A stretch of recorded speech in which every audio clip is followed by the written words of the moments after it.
जय हिंद दोस्तों। तो कैसे हैं आप लोग? गुड मॉर्निंग भाई, गुड मॉर्निंग सभी को।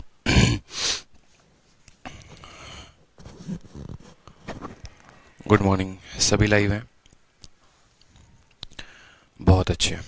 तो आज एक बहुत ही ज़बरदस्त टॉपिक का आगाज होने वाला है, वो है क्वाड्रिलेटरल। ठीक है, तो हम क्वाड्रिलेटरल को शुरू करते हैं और बाकी पिछले टॉपिक का क्लास नोट्स और जो शीट है वो अपलोड कर दी जाएगी आज, तो उसके लिए परेशान नहीं होना है। ठीक, बहुत ही बेहतरीन टॉपिक हम पढ़ने वाले हैं और क्वाड्रिलेटरल की भी जो है शीट आज अपलोड हो जाएगी।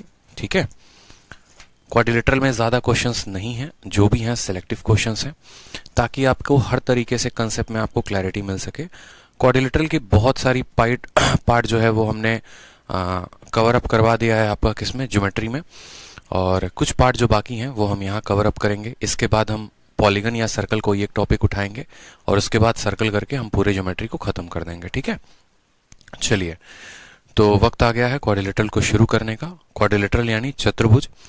आपको जो शीट देंगे उसमें पूरी तरीके से डेफिनेशन हर बात का लिखा होगा, क्वाड्रिलेटरल का, रेक्टेंगल का, स्क्वायर का, रोम्बस का, पैरेललोग्राम का, काइट का। ये पांचों के एक एक प्रॉपर्टी, एक एक एग्जाम्पल, एक एक जो थ्योरी पोर्शंस होते हैं वो सब कुछ आपके शीट में मेंशन्ड होंगे, ताकि आप इसको आगे तक कैरी कर सकें और इसका काफ़ी फ़ायदा उठा सकें। हर उस बात को आप जो है अपने माइंड में रिटेन कर सकें कि अगर हम रेक्टेंगल पढ़ रहे हैं तो रेक्टेंगल से जुड़ी क्या क्या बातें हो सकती हैं। ठीक है, अगर हम स्क्वायर पढ़ रहे हैं तो उससे जुड़ी क्या क्या बातें हो सकती हैं, क्योंकि जो एग्जाम्पल आते हैं ज्योमेट्री में, मैं बार बार कहता हूँ, प्रॉपर्टी बेस्ड आते हैं, और अगर हम इनको समझ लेते हैं तो हमारे लिए काफ़ी चीज़ें आसान हो जाती हैं। तो इनको आसान भाषा में समझाने का काम हमारा है। आपको सभी नए पैटर्न पे, सभी जितने भी नए सवाल हैं उस पर प्रैक्टिस हम करवाएंगे आपको, ताकि आपको क्वाड्रिलेटरल में कोई भी समस्या ना हो। ठीक है, बिल्कुल। इनमें क्लासेस की संख्या ज़्यादा नहीं होगी, मुझे लगता है 4 या 5 क्लासेस में ये खत्म हो जाएगा पूरा का पूरा क्वाड्रिलेटरल।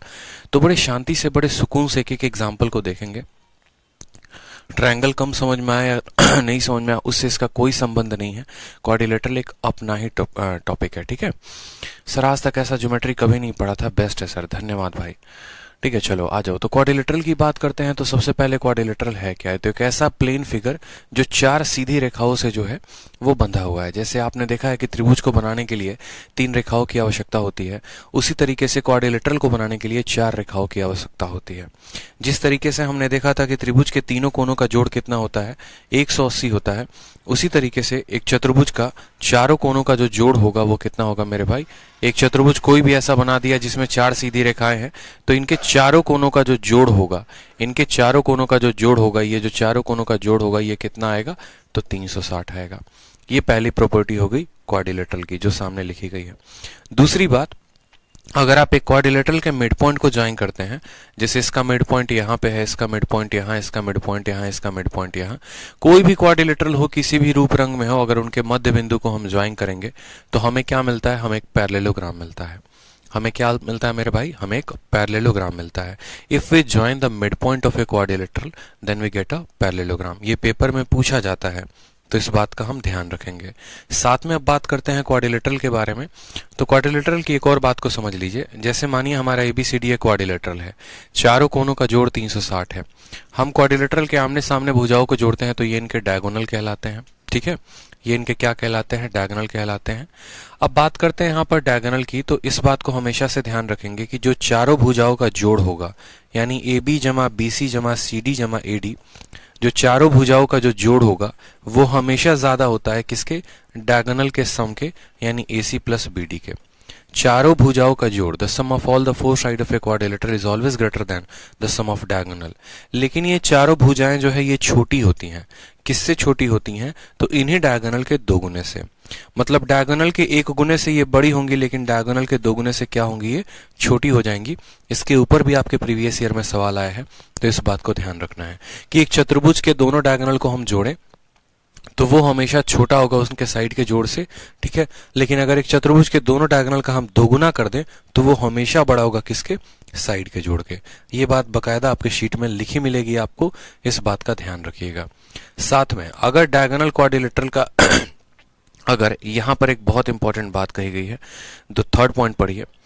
ठीक है, थर्ड पॉइंट यहाँ पर ये पढ़िए, ये वाली पॉइंट कि अगर डायगोनल जो है क्वाड्रिलेटरल का किसी भी चतुर्भुज का डायगोनल, किसी भी चतुर्भुज के विकर्ण, जैसे मानिए कोई भी रूप रंग हो किसी भी चतुर्भुज का, अगर वह 90 डिग्री पर काटते हैं तो सामने वाली भुजाओं का स्क्वायर बराबर होता है सामने वाली भुजाओं के स्क्वायर के। आप इसको जो है रेक्टेंगल के साथ भी आप इसको स्क्वायर के साथ रिलेट करके याद कर सकते हो कि स्क्वायर में भी क्या होता है, डायगोनल एक दूसरे को 90 पर काटते हैं।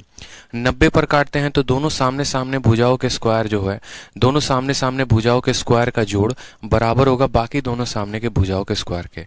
तो ये पहला प्रॉपर्टी है जो आपको ध्यान रखना है। This is the first most property. आपने पहली बात क्या सीखी कि एक चतुर्भुज के चारों कोनों को जोड़ने पे 360 आता है। दूसरा प्रॉपर्टी आपने देखा कि एक चतुर्भुज के मध्य बिंदुओं को जोड़ने पे हमें एक पैरेललोग्राम प्राप्त होता है।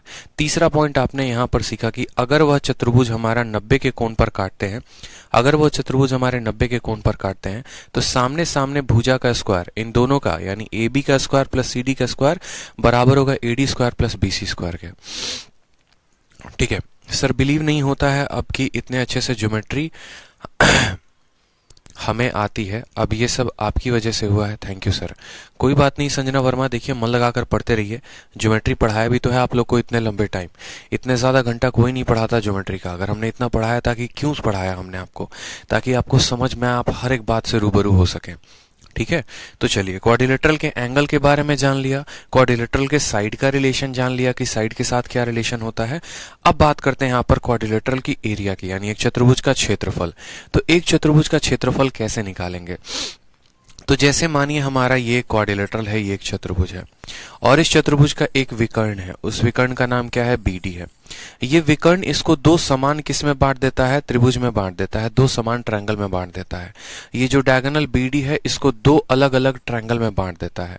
अब बात करते हैं कि मानो जैसे ये ट्रायंगल का हम बेस मानते हैं इन ट्रायंगल BCD, इसके ऊपर अगर हम एक हाइट डालते हैं तो इस ट्रायंगल का एरिया क्या होगा? तो half into BD into CF होगा। ठीक है, समझ में आ गया बात? Half into BD into CF होगा। उसी तरीके से ये दूसरा वाला ट्रायंगल है, दूसरे वाले ट्रायंगल के बेस को अगर हम BD मानते हैं और यहां से एक अगर हम हाइट डालते हैं तो इस वाले ट्रायंगल का एरिया क्या होगा? Half into BD into AE, half into BD into AE। और जैसा कि हमें पता है कि ये पूरा का पूरा जो चतुर्भुज है, पूरा का पूरा क्वाड्रिलेटरल है, ये दोनों त्रिभुजों से मिलकर बना है, दोनों ट्रायंगल का सम है। तो अगर हमें पूरे क्वाड्रिलेटरल का एरिया निकालना है तो इन दोनों ट्रायंगल के एरिया को क्या कर देंगे? आपस में जोड़ देंगे। जब इनको आपस में जोड़ेंगे तो इनका जो बेस होता है वो BD कॉमन होता है। तो BD अगर हम निकाल लें, अगर हम इसमें से BD निकाल लें तो क्या हो जाएगा? हाफ और BD कॉमन ले ले तो यहां से AE बचेगा और यहां से CF बचेगा और यहीं किसी भी क्वाड्रिलेटरल का क्या होता है? एरिया होता है। यहीं किसी भी क्वाड्रिलेटरल का क्या होता है? एरिया होता है, जिसको परिभाषा में लिखा जाए तो ऐसे भी लिखा जा सकता है, area of any quadrilateral is equal to half into diagonal into sum of perpendicular drop down it. ठीक है, समझ में आ गई बात? जैसे मानिए मैंने आपको एक एग्जाम्पल दिया और मैंने कहा आपको, ठीक है, मैंने आपको एक एग्जाम्पल दिया, मैंने कहा देखिए हमारे पास एक चतुर्भुज है। ठीक है, हमारे पास क्या है? एक चतुर्भुज है और इस चतुर्भुज में हमने एक सीधी रेखा खींच दी है। मान लो ये हमारा डायगोनल है, विकर्ण है। इस चतुर्भुज का जो मान है, ठीक है, ये ABCD नाम का एक चतुर्भुज है। इस विकर्ण के ऊपर एक परपेंडिकुलर यहां से डाले जिसकी लंबाई 10 है। ये पूरा का पूरा BD जो है ये 20 है। ठीक है, और यहां से एक डायगोनल डाले हैं। जरूरी नहीं है कि ये डायगोनल उसी पॉइंट पर हो, ये यहां पर भी जा सकता है। इसकी लंबाई हमारी 5 है। इसकी लंबाई कितनी है? 5 है। हमने कहा इस पूरे के पूरे चतुर्भुज का क्षेत्रफल बताइए कितना होगा? तो आप बोलेंगे सर हाफ इंटू जो डायगोनल है, जो विकर्ण है, उसकी लंबाई कितनी है? 20 है। और बाकी दोनों क्या करेंगे? परपेंडिकुलर को जोड़ देंगे, 5 और 10 को जोड़ देंगे यानी 15। 2 से काटेंगे 10 बार में जाएगा। इसका क्षेत्रफल कितना आएगा? 150 यूनिट इसका क्षेत्रफल आएगा। तो इस तरीके से हम इनका क्या करते हैं? क्षेत्रफल निकालते हैं। धीरे धीरे हम हाई लेवल पे पढ़ेंगे, अचानक से हाई लेवल पे नहीं बढ़ेंगे, हर उस बात को समझेंगे और उसके बाद हम हाई लेवल पे पढ़ेंगे। तो बच्चे परेशान ना हो कि सर हाई लेवल नहीं है, हाई लेवल नहीं है। हाई लेवल बहुत है शीट के अंदर, आप थोड़ा थोड़ा करके कवर अप चलते चलिए। ठीक है, तो आ जाइए जरा। अब यहाँ पर देखिए, जैसे मानिए सबसे पहला क्वेश्चन एकदम बेसिक सवाल आपसे पूछा गया है। एक चतुर्भुज के चारों कोण दे दिए गए हैं और उसमें पूछा गया है x का मान कितना होगा, बता दीजिए। x का मान आपसे पूछा गया है। तो सबसे पहला पॉइंट हमने अभी शुरू में क्या पढ़ाया कि एक चतुर्भुज के चारों कोनों का जोड़ कितना होता है, 360 होता है। आप यहाँ जब चारों कोनों को जोड़ेंगे तो कितना आएगा, 360 आएगा। जोड़िए जरा, 3x यहाँ पर है, 2x यहाँ पर है, 5x, 5 और 3 8 हो गया, 8 और 1 9 हो गया। तो x हमारे पास कितना है, तो बोलेंगे सर 9x है। ठीक है, उसके बाद देखिए यहाँ पे बाकी कौन, देखिए 16 और 10 26, 26 और 8 कितने हो गए, 34, 34 देखो ये 16 को खत्म कर देगा प्लस 16, यानी 10 और 8 18। तो बोलेंगे सर 9x प्लस 18 बराबर होगा, किसके बराबर होगा, तो 360 के। 9x प्लस 18 बराबर होगा किसके, 360 के। एक चतुर्भुज के चारों कोनों का जोड़ 360 के बराबर होता है। तो यहां पर हम कहेंगे 9x बराबर 342। 9x बराबर कितना हो जाएगा, 342। उसके बाद x का मान निकालो तो 9 चौके 36, 9 तिरके 27। ठीक है, 27 आ गया आपका यहाँ पे, और 9 अठे 72। x का मान कितना आ जाएगा, 38 डिग्री आ जाएगा। ऑप्शन नंबर सी फॉर कहो ना प्यार है इज द करेक्ट आंसर हो जाएगा। ठीक है, सभी को राम राम, सभी को नमस्ते, सभी को हेलो, पढ़ते रहिए। तो एक चतुर्भुज के चारों कोनों का जोड़ सबसे पहला कितना होता है, आपको 360 डिग्री होता है। इसमें क्या किया जा सकता है, आपको किसी भी 3 कोण का मान दे दिया जाएगा, चौथे कोण का मान पूछ लेगा, या चारों कोणों का मान आपको किसी वेरिएबल में दिया जाएगा और आपसे x की वैल्यू पूछी जाएगी। कभी भी ऐसा गलती नहीं करेंगे कि एक चतुर्भुज के बगल वाले दोनों कोनों का जोड़ 180 मान ले खुद से, या आमने सामने कोनों का जोड़ 180 मान ले, ऐसा नहीं होता है। जब तक क्वाड्रिलेटरल के बारे में अच्छे तरीके से परिभाषित ना किया जाए कि ये रेक्टेंगल है कि रोम्बस है कि स्क्वायर है कि क्या है, आपको कुछ नहीं मानना है। एक नॉर्मल क्वाड्रिलेटरल में बस एक ही प्रॉपर्टी लगती है कि चारों कोनों का जोड़ 360। इसमें कहीं पर ऐसा नहीं कहा जाता है आमने सामने कोनों को जोड़ने पे 180 आता है या पड़ोसी कोनों को जोड़ने पे 180 आता है, क्योंकि अगर ऐसा रहता तो सोचिए हम आपको पढ़ा चुके होते। तो ऐसी प्रॉपर्टी नहीं होती है। ठीक है, चलिए आ जाइए नेक्स्ट देखिए। इसी तरीके से एक और सवाल आपसे पूछा गया है, यहाँ पर x का मान आपको बताना है कि find the value of x in the following figure. दूसरा एग्जांपल आराम से बता पाएंगे, बताइए। आप बोलेंगे सर देखो ये 130 है और एक सीधी रेखा पर जो कोण बनती है 180 का बनती है, यानी अंदर वाला कोण कितना हो जाएगा, तो 50। ये पूरा का पूरा कोण जो है 180 का बनता है, सीधी रेखा पर कोण 180 की। अगर ये 110 है तो ये अंदर वाला कितना हो जाएगा, 70 हो जाएगा। अब हम आ जाते हैं चतुर्भुज किसमें, ए बी, ठीक है, सी में और डी में। ये चतुर्भुज में एक चतुर्भुज के चारों कोनों का जोड़ कितना होता है, तो बोलेंगे सर 360 होता है। ठीक है, 360 होता है। तो बात करते हैं यहाँ पर जरा जोड़ो, 7 7 14 14 5 19 195।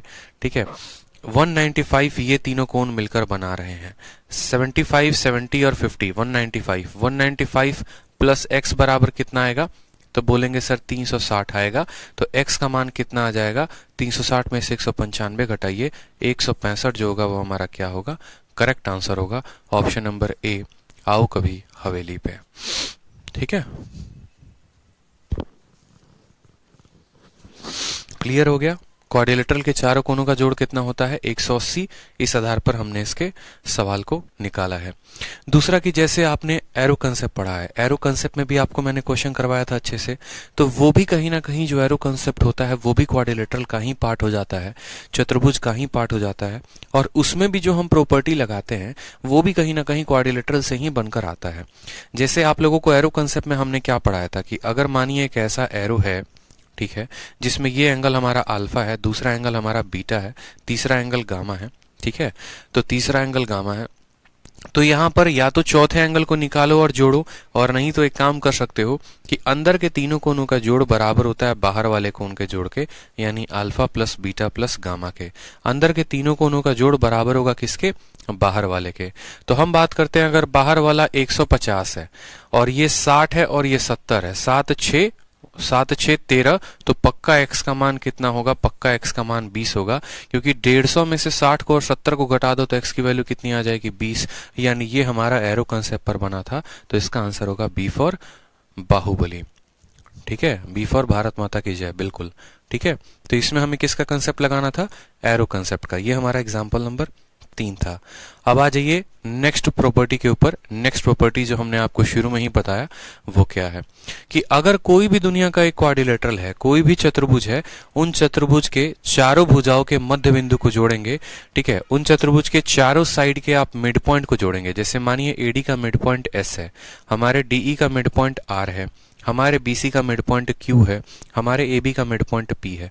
जब हम इन सभी मिड पॉइंट्स को जोड़ेंगे ना, मध्य बिंदु को जोड़ेंगे, तो अंदर जो बनेगा ना, ये हमारा पी क्यू आर एस, ये क्या होगा, तो पी क्यू आर एस एक पैरेललोग्राम होगा। ठीक है, पी क्यू आर एस से क्या होगा, समांतर चतुर्भुज होगा, एक समांतर चतुर्भुज। पैरेललोग्राम के बारे में और डिटेल में हम आगे पढ़ेंगे। अभी बस हमें इतना समझना है कि जब हमें क्वाड्रिलेटरल के मध्य बिंदु को जोड़ते हैं तो हमें एक समांतर चतुर्भुज मिलता है। अब चलो ठीक है, समांतर चतुर्भुज मिलता है, तो इस समांतर चतुर्भुज यानी इस पैरेललोग्राम का एरिया क्या होगा। तो जब हम बात करेंगे यहाँ पर parallelogram P Q R S का जो एरिया होगा वो बराबर होगा मेरे भाई, वो बराबर होगा आधे किसके, तो आधा हमारा क्वाड्रिलेटरल एबीसीडी के। ठीक है, आधे के एबीसीडी के, एबीसीडी का आधा, यानी पूरा का पूरा एबीसीडी अगर मानो यहाँ पर 80 है, पूरा का पूरा एबीसीडी जो है अगर 80 है, तो हमारा पीक्यूआरएस का जो एरिया होगा वो कितना होगा, 40 होगा। पीक्यूआरएस का जो एरिया होगा वो कितना होगा, 40 होगा। इस बात को ध्यान में रखेंगे। ठीक है, तो इसके ऊपर पहला सवाल मैं आपसे पूछता हूं, आपके एग्जाम में ऐसा क्वेश्चन पूछा गया था। देखिए आपके एग्जाम में, चलिए मान लीजिए ऐसा क्वेश्चन पूछा गया,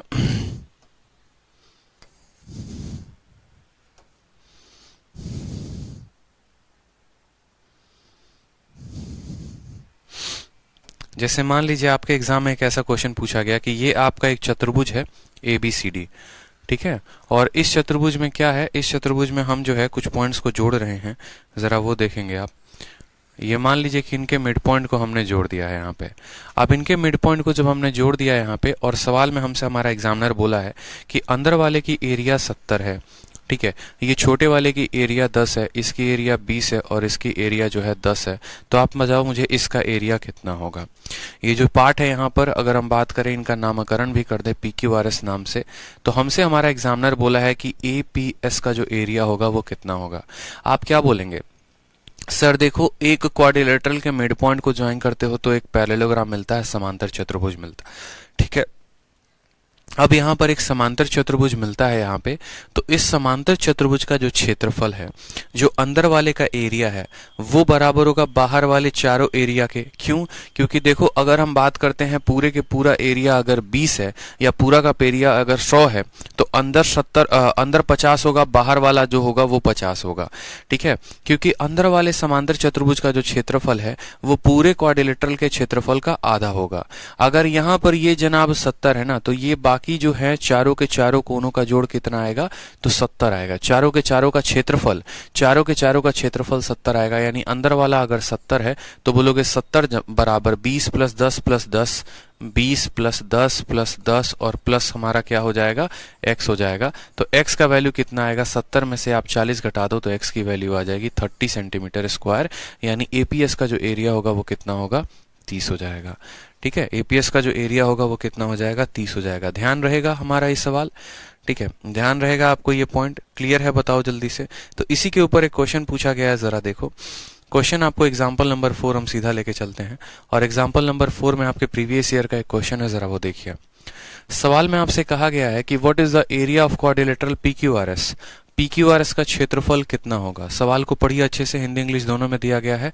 यदि आपका ट्रायंगल एपीएस, ट्रायंगल एपीएस का जो एरिया है वो हमारा 8 है, ठीक है, ट्रायंगल बीपीक्यू का जो एरिया हो गया वो हमारा 12 हो गया, ट्रायंगल क्यूसीआर का जो एरिया हो गया वो हो गया 9, और ट्रायंगल आरडीएस का जो एरिया हो गया, आरडीएस का जो एरिया हो गया वो हो गया 15। ठीक है, अब यहाँ पर पी क्यू आर एस कैसे पॉइंट है, तो पी क्यू आर एस जो है वो इनके मिड पॉइंट को जोड़ने से बना है, वो इनके मिड पॉइंट को जोड़ने से बना है। तो यहाँ पर अगर हम बात करेंगे तो अंदर वाले पी क्यू आर एस का एरिया वही होगा जो बाहर वाले चारों छोटे छोटे ट्रायंगल्स का होगा। ठीक है, तभी तो अंदर वाला अगर 1 यूनिट है और बाहर वाला 1 यूनिट है तो पूरा क्वाड्रिलेटरल 2a यूनिट होता है। तो हम बात करते हैं यहाँ पर अंदर वाले का एरिया बराबर 8 जमा 12 जमा 15 जमा 9 के। समझ में आ गया मेरी बात। तो 12 8 20, 20 और 15 35 हो गया, 35 और 9 कितना हो गया, 44 हो गया। तो option number B for Baahubali जो है वो करेक्ट आंसर होगा। ठीक है, हमने आपसे ये कहा है कि जो अंदर वाला जो पैरेललोग्राम है उसका एरिया पूरे चतुर्भुज के एरिया का आधा होगा। तो अगर आधा ये होगा तो बाकी आधे कौन होंगे? तो बाकी आधे ये चारों छोटे छोटे ट्रायंगल मिलकर बनाएंगे। यानी ये वाला आधा और बाकी आधा क्या बराबर नहीं होंगे? ये बताओ। कुछ बच्चे कंफ्यूज हो रहे, सर आपने तो आधा कहा था।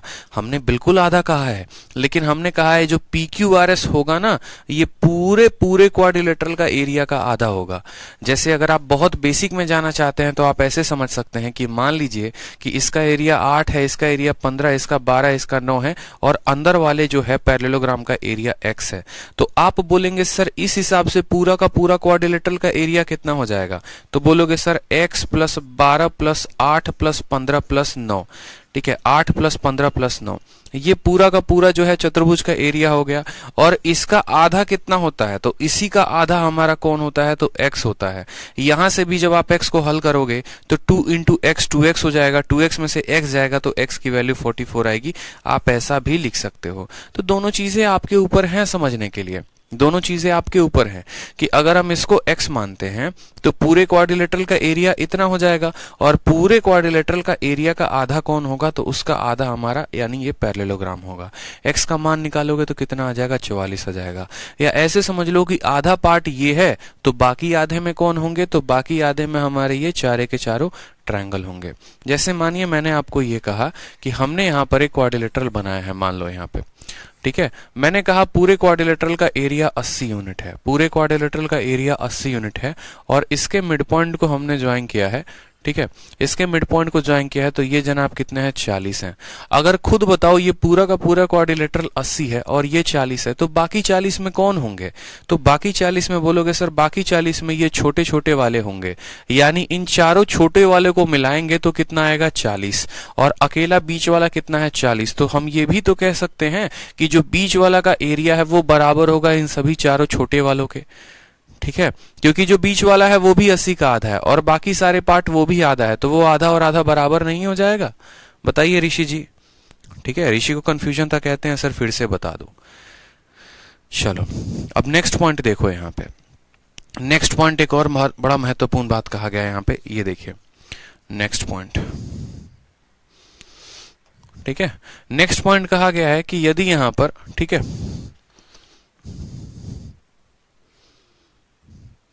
ये वाला पॉइंट बहुत ही इंपॉर्टेंट पॉइंट है। अब इस पॉइंट को देखिए।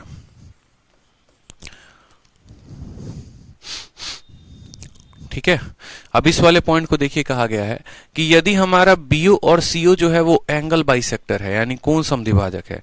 जैसे मानिए एंगल B है, एक लाइन हम यहां से खींचते हैं क्या, तो यहां पर हम बोलते हैं कि देखो भैया ये तुम्हारा BO जो है वो कोण समद्विभाजक है, किसका? एंगल B का। उसी तरीके से इस चतुर्भुज में हमारा यहाँ पर जो CO है वो कोण समद्विभाजक है, किसका? तो एंगल C का। तो जब हम एंगल B का और एंगल C के कोण समद्विभाजक को यानी एंगल बाइसेक्टर को आगे चल के कहीं पे मिलाते हैं तो जो ये वाला कोण बनता है ना, एंगल BOC, ये angle A plus angle D का क्या होता है? आधा होता है।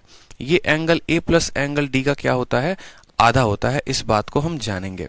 ठीक है, जैसे मानिए हम यहाँ पर हमने आपसे कह दिया, हमने यहां से कह दिया आपको, ठीक है, मान लीजिए ये हमारा क्या हो गया? क्वाड्रिलेटरल हो गया। दोबारा से समझते हैं। मान लीजिए कि हमने यहाँ पर क्या बना दिया? क्वाड्रिलेटरल बना दिया। इस क्वाड्रिलेटरल का मान हमने कह दिया ये हमारा क्वाड्रिलेटरल कौन है? तो ABCD नाम का एक क्वाड्रिलेटरल है। अब इस क्वाड्रिलेटरल में हमने एक और बात कही आपसे। हमने क्या कहा कि मानो यहाँ पर, ठीक है, यहाँ पर मान लो कि एक पॉइंट है और इस पॉइंट का नाम हमारा D है। अब एंगल D है क्या? तो भैया ये D पॉइंट कैसे बना है? तो एंगल A का आधा आधा करने से बना है और एंगल D का आधा आधा करने से बना है। एंगल A का आधा आधा करने से बना है और एंगल D का आधा आधा करने से बना है। यानी this point D is angle bisector. This point D is, ठीक है, this point D is formed by the extension of angle bisector of angle A and angle D। अब यहाँ पर ठीक है भैया, एंगल A का बाइसेक्टर, एंगल B का बाइसेक्टर, तो यहाँ पर जो कोण बनेगा, यानी अगर हम यहाँ थीटा की बात करें तो this theta angle is equal to half of angle B plus half of angle C। यानी एंगल B और एंगल C को जोड़ने पर जितना आएगा उनका आधा कर देंगे तो हमें कौन मिलेगा? हमें यहाँ पर पॉइंट नंबर D मिलेगा। आप बोलेंगे तो हम प्रूफ बता देंगे, लेकिन अगर वही बात हो गई कि हर चीजों का हम प्रूफ बताते चले गए तो हमारा सेशन बहुत लंबा होगा और फायदा उसका कोई है नहीं। ठीक है, समझ में आ गया बात यहाँ पे? ठीक है, तो इस बात का ध्यान रखेंगे, कभी भी आप इसका प्रूफ चाहते हो तो आप चारों कोनों को जोड़ दो, ठीक है, और चारों कोनों को जोड़ने के बाद फिर उसका आधा करो, आपको यहाँ पर प्रूफ आ जाएगा बढ़िया तरीके से। अगर आप इसका प्रूफ ही जानना चाहते हो तो देखो, एंगल ए जमा एंगल बी जमा एंगल सी जमा एंगल डी कितना होता है मेरे भाई? तो 360 डिग्री होता है यहाँ पे, कोई समस्या की बात है? अगर हम यहाँ से सिर्फ angle B plus angle C की वैल्यू निकालें तो बोलोगे सर ये 360 माइनस कितना हो जाएगा? 360 माइनस एंगल ए, ठीक है, और माइनस एंगल डी हो जाएगा। अब दोनों साइड मान लीजिए हम आधा कर देते हैं, तो दोनों साइड आधा कर देते हैं तो ये हो जाता है एंगल बी प्लस सी का आधा बराबर 360 का आधा 180 हो जाएगा। 360 का आधा कितना हो जाएगा? 180 हो जाएगा। यहाँ पर हो जाएगा माइनस एंगल ए का आधा प्लस एंगल डी का आधा, माइनस एंगल ए का आधा प्लस एंगल डी का आधा। अब आप मुझे खुद बताओ, जैसे मानो यहाँ पर हमने आपको कह दिया कि ये हमारा अल्फा है, ये हमारा अल्फा है, ये हमारा बीटा है, ये हमारा बीटा है, ये दोनों बराबर होंगे, ये दोनों बराबर होंगे, तो जो ये थीटा होगा, ये थीटा किसके बराबर होगा? तो एक त्रिभुज के तीनों कोनों का जोड़ 180 होता है, उस 180 में से हम अल्फा को और बीटा को घटा दे तो यानी ये जो थीटा होगा ये बराबर होगा 180 माइनस अल्फा माइनस बीटा के। अगर ये अल्फा है, ये बीटा है, तो थीटा बराबर 180 माइनस अल्फा माइनस बीटा। तो वही बात मैं आपको कहना चाह रहा हूं यहाँ पे कि अगर आप यहाँ अल्फा और बीटा के फॉर्म में लिखते हैं तो angle B plus angle C का आधा बराबर 180 माइनस एंगल ए का आधा, एंगल ए पूरा 2 अल्फा है तो 2 अल्फा का आधा कितना हो जाएगा? अल्फा हो जाएगा, ठीक है। आप यहीं पर लिख सकते हैं, यहीं से प्रूफ कर सकते हैं कि इसका आधा 180, ठीक है, और यहां पर हम बोलेंगे एंगल ए का आधा और यहां बोलेंगे एंगल डी का आधा। उसके बाद देखिए यहाँ पर तो बोलेंगे सर 180 एंगल ए का आधा अल्फा हो गया, एंगल ए का आधा बीटा हो गया, यानी हम यहाँ कह सकते हैं, ठीक है, कि ये थीटा के बराबर। तो थीटा का मान हमारा इतने के बराबर प्रूफ हो गया कि नहीं हो गया? थीटा हमारा इसका बराबर आ गया कि नहीं आ गया? ठीक है, थीटा का मान इसके बराबर आ गया कि नहीं आ गया? तो बस यही बात हमें देखना है यहाँ पे कि जो भी हमारा बीच वाला कोण होता है वो क्या होता है? तो बीच वाला कोण हमेशा बराबर होता है एंगल बी और एंगल सी के आधे के। कब? जब ये बीच वाला कोण हमारे इन दोनों के एंगल बाइसेक्टर के वजह से बना हो, ठीक है। चलिए, तो एग्जाम्पल नंबर 4 आप लोगों ने देख लिया है। एग्जाम्पल नंबर 5 को देखिए। एग्जाम्पल नंबर 5 आप लोगों से बढ़िया क्वेश्चन पूछा गया है।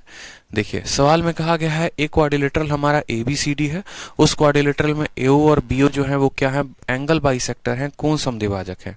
तो हम क्या करते हैं? क्वाड्रिलेटरल बना लेते हैं यहाँ पे अपने हिसाब से। कोई भी क्वाड्रिलेटरल, देखो क्वाड्रिलेटरल का कोई फिक्स रूप आकार नहीं होता है, बस 4 स्ट्रेट लाइन होते हैं जो एक दूसरे से जुड़े हुए होते हैं, और यही इसकी सबसे खास बात होती है, इंटरेस्टिंग बात होती है। तो हमने कहा हमारे पास एक ये चतुर्भुज है, ठीक है। इस चतुर्भुज का एंगल ए का बाइसेक्टर मान लो यहाँ पर ये है और एंगल बी का बाइसेक्टर यहाँ पर है। ये दोनों के दोनों कहाँ पर मिल रहे हैं? तो यहाँ पर कहा कि AO और BO जो है वो बाइसेक्टर है एंगल ए और एंगल बी के। एंगल सी का मान कितना है? तो एंगल सी का मान यहाँ पर 80 है। एंगल डी का मान कितना है? तो एंगल डी का मान हमारा 110 है। हमसे एंगल AOB का मान पूछा गया है। आप मुझे खुद बताओ, एंगल AOB का मान हमने आपको कितना बताया था? ये बीच वाला कोण कितना बताया था? इन दोनों के जोड़ का आधा। तो 110 और 80 हमारा कितना हो गया? 190, और 190 का हमें क्या करना है? आधा। तो बोलेंगे सर 95 जो होगा वो हमारा क्या होगा? करेक्ट आंसर होगा। Option number A is the correct answer, ठीक है। ऑप्शन नंबर ए जो होगा वो क्या होगा मेरे भाई? करेक्ट आंसर होगा, ध्यान रहेगा। बहुत अच्छे शिवानी, धर्मेंद्र, संजना, बहुत शानदार, कीप इट अप। चलिए आ जाइए, अगला सवाल देखिए। अगला सवाल आपसे क्या कहा गया है? नेक्स्ट क्वेश्चन पढ़िए, एग्जाम्पल नंबर 6 पढ़िए। कहा गया है क्वाड्रिलेटरल है ABCD, एक चतुर्भुज है ABCD जिसमें जो परपेंडिकुलर हैं, जो अलग अलग वर्टेक्स से ड्रॉ किए गए हैं, वर्टेक्स B से और वर्टेक्स D से, उन परपेंडिकुलर का जो मान है वो हमारा 9 है और 15 सेंटीमीटर है। यानी ये जो पहला परपेंडिकुलर हमारा मानो BN है, इस BN का मान हमारा 9 सेंटीमीटर है, और यहाँ पर DM का मान कितना है? तो 15 सेंटीमीटर है। साथ में यहाँ पर यह भी कहा गया है यदि AC का मान 16 सेंटीमीटर है, यदि यहाँ पर ये AC जो है इसका मान कितना है? 16 सेंटीमीटर है, तो आप मुझे A, B, C और D का क्या बताओ? ABCD का एरिया बताओ। ठीक है। तो आपको अभी हमने पढ़ाया था कि एरिया कैसे निकालते हैं, तो एरिया बराबर हाफ इंटू जो भी विकर्ण दिया गया है, जो भी डायगोनल दिया गया है उसका वैल्यू, यानी यहाँ पर हमें दिया गया है कि इसका वैल्यू कितना है 16 है, तो हाफ इंटू 16 इंटू, और बाकी दोनों परपेंडिकुलर को क्या करना होता है, जोड़ना होता है, यानी 15 जमा 9 कितना हो जाएगा 24, 2 से काटेंगे यहाँ पर तो 8 बार में आएगा। ठीक है, 2 से काटेंगे तो 8 बार में आएगा, 8 चौके 32, 8 दूनी 16, 19, 192, 192 centimetre square is the correct answer हो जाएगा। ठीक है, ध्यान रहेगा, प्रॉपर्टी पढ़ाई थी आपको अभी, प्रॉपर्टी पढ़ाई थी ना कि किसी भी चतुर्भुज का जो एरिया होता है वो क्या होता है, किसी भी चतुर्भुज का जो एरिया होता है हाफ इंटू एक डायगोनल और इंटू बाकी दोनों परपेंडिकुलर का जोड़। ठीक है, चलिए एग्जाम्पल नंबर 6 के बाद आ जाइए एग्जाम्पल नंबर 7 पे। एग्जाम्पल नंबर 7 देखिए क्या कहा गया आपके सामने। एग्जाम्पल नंबर 7 में कहा गया है कि एक हमारा चतुर्भुज है, एक क्वाड्रिलेटरल है, उसके दो विकर्ण हैं AC और BD यानी दो डायगोनल हैं, और दोनों के दोनों जो डायगोनल है वो पॉइंट O पर इंटरसेक्ट करते हैं। यदि ABO का एरिया, हमारा ABO का एरिया दे रखा है और ABO का एरिया कितना है 40, फिर हमारा BOC का एरिया कितना है 60 है। ठीक है, उसके बाद हमारा COD का एरिया कितना है, तो बोलेंगे सर 48 है और हमसे इसका एरिया पूछा जाएगा। आप इस सवाल को ऐसा कह सकते हैं कि ये बहुत बहुत बहुत बहुत इंपॉर्टेंट सवाल है। This is a most important question. देखो आप सभी बच्चे एक बात का ध्यान रखो मेरे भाई, आप लोग जब भी ज्योमेट्री पढ़ो ना, जब भी फ्यूचर में भी ज्योमेट्री पढ़ो, आगे भी रिवीजन करो, कभी भी अपने माइंड में एक बात को ध्यान रख लेना, माइंड सेटअप कर लेना कि ज्योमेट्री जो है वो किसी चीज़ों को रटने की वजह से नहीं होता है। ठीक है, कोई फॉर्मूला नहीं है यहाँ पर जो आके कोई फॉर्मूला रटना है। जैसे यहाँ पर आप ऐसे समझ लो अलजेब्रा में आप फॉर्मूला रटते हो, ट्रिगो में आप फॉर्मूला रटते हो, ठीक है, नंबर सिस्टम में कुछ बातों का ध्यान रखते हो, तो ज्योमेट्री में बार बार बोलता हूँ कि ये प्रॉपर्टी बेस्ड है। जिस बालक को, जिस विद्यार्थी को पूरी की पूरी प्रॉपर्टी आती है वो सवालों को कर पाता है, और जिसको प्रॉपर्टी नहीं आती है तो वो मुश्किल में पड़ जाता है। तो हमें क्या करना है, हमें अच्छे तरीके से बार बार प्रॉपर्टी को ध्यान रखना है। यकीन मानिए जितना हमने ज्योमेट्री करवा दिया है ना, उतना अगर आप पढ़ लेते हैं तो ना ही आप ज्योमेट्री में टॉप कर पाएंगे, बल्कि आप ज्योमेट्री किसी को पढ़ा सकते हैं। ठीक है, ज्योमेट्री आप किसी को पढ़ाने के काबिल हो जाएंगे जितना चीजें हमने आपको दे दी है। जो शीट हमने आपको दे दी है ना, कल के दिन अगर आप किसी कोचिंग इंस्टीट्यूट को ज्वाइन करके आप वहां पढ़ाएंगे तो आपको अच्छा खासा पेमेंट मिलना वहां से शुरू हो जाएगा। ठीक है, क्योंकि कोई ऐसी बात ही नहीं है जो ज्योमेट्री में हमने आपके लिए छोड़ा हो। यकीन मानिए बड़े बड़े इंस्टीट्यूट में भी ऐसे कंटेंट नहीं होते हैं। ठीक है, और इतना आपको एक एक पॉइंट के बारे में इलेबोरेशन कहीं नहीं मिलेगा। तो जितनी बातें अभी भी मैं बताऊंगा, जैसे सर्कल अभी सबसे बड़ा मेरा गेम चेंजर है। सर्कल में जो काम मैंने किया है वो आपको दिखेगा कि हाँ इसके ऊपर काम हुआ है। ठीक है, पूरी भारत के सभी किताबों का निचोड़ एक तरफ और हमारी जो शीट आएगी वो एक तरफ होगी। हर एक प्रॉपर्टी, हर एक बात को मेंशन किया गया होगा। ठीक है, जो आपको ये कंटेंट मिल रहा है ये बहुत बहुमूल्य कंटेंट है, इसको अच्छे से इसका उपयोग करिए। इन फ्यूचर आप किसी भी एग्जाम की तैयारी करते हैं उसमें ये काफी आपके लिए लाभदायक होने वाला है। हर एक बात लिखी गई है, इसी को अगर कोई बच्चा अच्छे तरीके से पढ़ लेता है ना तो उसको बाहर दुनिया में कहीं भटकने की आवश्यकता ही नहीं है, कहीं पर भी कुछ भी जाने की आवश्यकता नहीं है, कोई किताब एडवांस में लगाने की आवश्यकता नहीं है। जितना हमने दे दिया है उतना बस आप पढ़ते रहिए। अब अगर हम सवालों की बात करते हैं तो जैसे मानिए आपको एक बड़ा बेहतरीन प्रॉपर्टी पढ़ना होता है, ठीक है, क्वाड्रिलेटरल में, और ये जैसे मानिए क्वाड्रिलेटरल है, हम जान के उल्टा सीधा क्वाड्रिलेटरल बना रहे हैं ताकि आपके माइंड में ये स्क्वायर या रेक्टेंगल ना फिट हो जाए। इसीलिए हम ऐसा एकदम टेढ़ा मेढ़ा बना रहे हैं ताकि आप क्वाड्रिलेटरल को क्वाड्रिलेटरल की तरह समझें, उसको स्क्वायर और रेक्टेंगल की तरह ना समझें। तो आगे चलकर आपको एक बड़ी प्यारी प्रॉपर्टी आएगी। आगे चलकर आपको एक प्रॉपर्टी क्या ध्यान में रखनी है वो भी देखिए।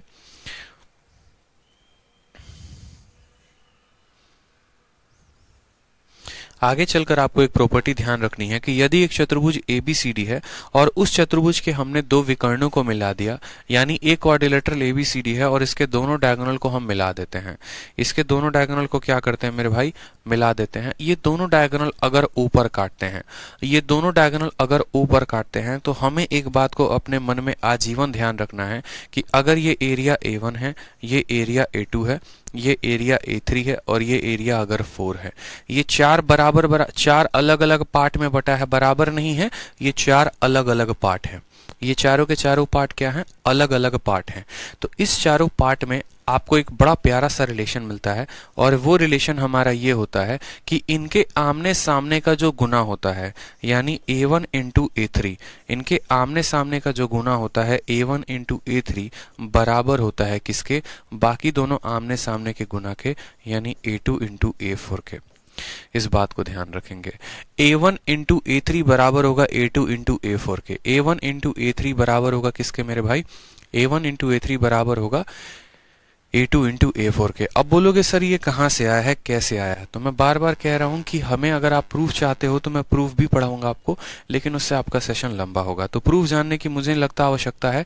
जब आप सिमिलैरिटी लगाएंगे तो आपको a1 अपॉन a2 का वही रेशियो मिलेगा जो आपको a4 अपॉन a3 का मिलेगा, और वहां से a1 अपॉन a2 का जो रेशियो होगा ना, a1 अपॉन a2 का जो रेशियो आएगा वो आएगा आपको a4 अपॉन a3 के, और फिर इनका आमने सामने यहाँ पर गुना जो होता है वो क्या हो जाता है, बराबर हो जाता है। फिर वो सिमिलैरिटी के लिए अलग अलग त्रिभुज लेने पड़ते हैं, अलग अलग कहानी होती है। हमें बस इतना ध्यान रखना है, आमने सामने का जो गुना है वो बराबर होगा बाकी दोनों आमने सामने के गुना के। ठीक है, वो दोनों भी बराबर होगा आमने सामने के गुना के।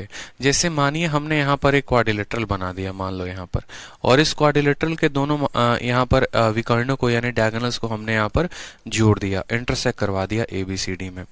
हमने आपसे ये कहा माय डियर, हमने आपसे ये कहा कि इसका एरिया 16 है, इसका एरिया 5 है, इसका एरिया 80 है। ठीक है, ये 80 ना कह के आप कह सकते हो इसका एरिया 40 है। बताओ ये x की वैल्यू क्या होगी, बताओ x की वैल्यू क्या होगी। आप तुरंत जो है, ठीक है, आप तुरंत यहाँ पर देखेंगे तो बोलेंगे सर 16 इंटू 5 बराबर होगा x इंटू कितना के, तो x इंटू 40 के। 16 पचे कितना होता है 80, 80 40 को कितनी बार में काटेगा, ठीक है, 40 80 को 2 बार में काटेगा, तो x की वैल्यू कितनी आ जाएगी, 2 आ जाएगी। समझ में आ गया मेरी बात को।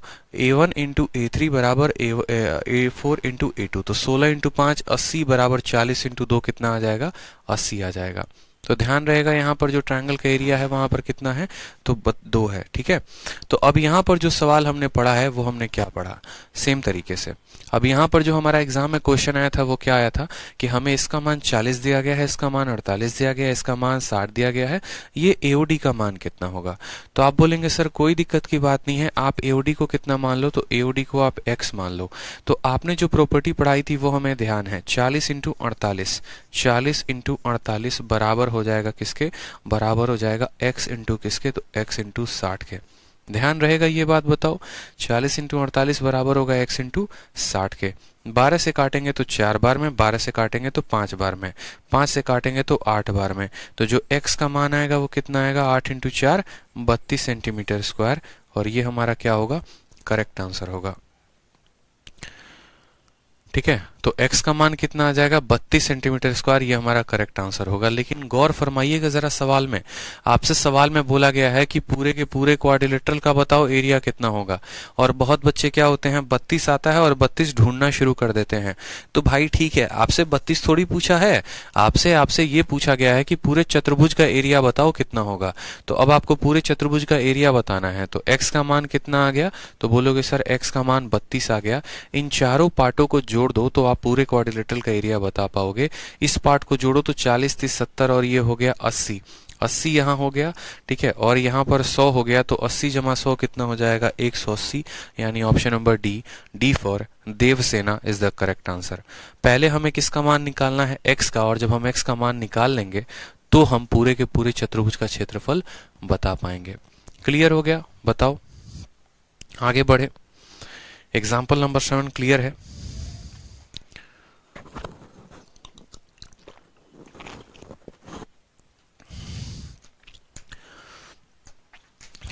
ठीक है, अब अगली जो प्रॉपर्टी है वो देखो। अगला प्रॉपर्टी यहां पर कहा गया है स्क्वायर के बारे में।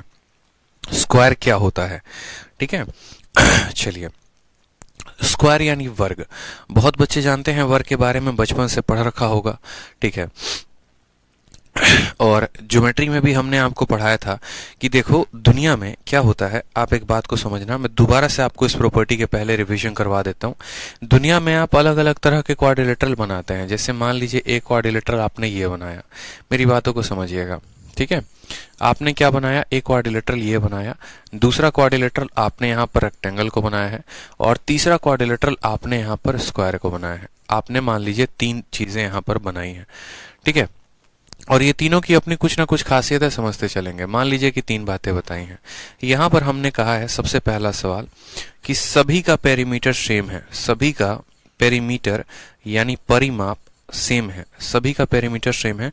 All have equal perimeter, all have equal perimeter, ठीक है, सभी का परिमाप बराबर है, सभी का परिमाप बराबर है। तो एरिया किसका ज्यादा होगा, एरिया किसका ज्यादा होगा, ये सबसे पहला पॉइंट हमने आपसे पूछा था कि एरिया किसका ज्यादा होगा। याद करो ट्रायंगल वाले दिन जब हम पढ़ा करते थे तो ट्रायंगल वाले में हम आपको 3 अलग अलग ट्रायंगल बनाए थे, राइट एंगल बनाए थे, ऑब्ट्यूज बनाए थे, वहां पे सॉरी राइट एंगल बनाए थे, आइसोस्केलेस बनाए थे और इक्विलेटरल बनाए थे, समकोण, समद्विबाहु, ठीक है। और इस तरीके से वहां पर हमने आपसे पूछा था कि सबसे ज्यादा क्षेत्रफल जो होगा वो किस वाले त्रिभुज का होगा, ठीक। तो यहां पर इस बात को समझेंगे बड़े अच्छे तरीके से कि सबसे ज्यादा क्षेत्रफल उसी का होता है जिसकी सभी भुजाएं बराबर होती हैं। देखो आप ऐसे समझ लो ना कि दुनिया में सबसे आगे कौन बढ़ता है, जो सबसे ज्यादा मेंटली स्टेबल होता है, ठीक है, जो सबसे ज्यादा एक तरीके से अगर मानो जैसे अंबानी आगे बढ़ रहे हैं तो अंबानी के पास बहुत कम टेंशन है, एक तरीके से ऐसे समझो। जैसे मानो जितना आपके परिवार में टेंशन है, आपके पापा को टेंशन है या मेरे पापा को टेंशन है, उतना अंबानी को टेंशन नहीं है। बड़े आराम से जो है उनकी आईपीएल की टीम जीते तो भी कोई दिक्कत नहीं, हारे कोई दिक्कत नहीं, ठीक है। उनके लिए क्या है कि हर जगह पर लोग हैं जो उनके काम को देखते हैं, ठीक है।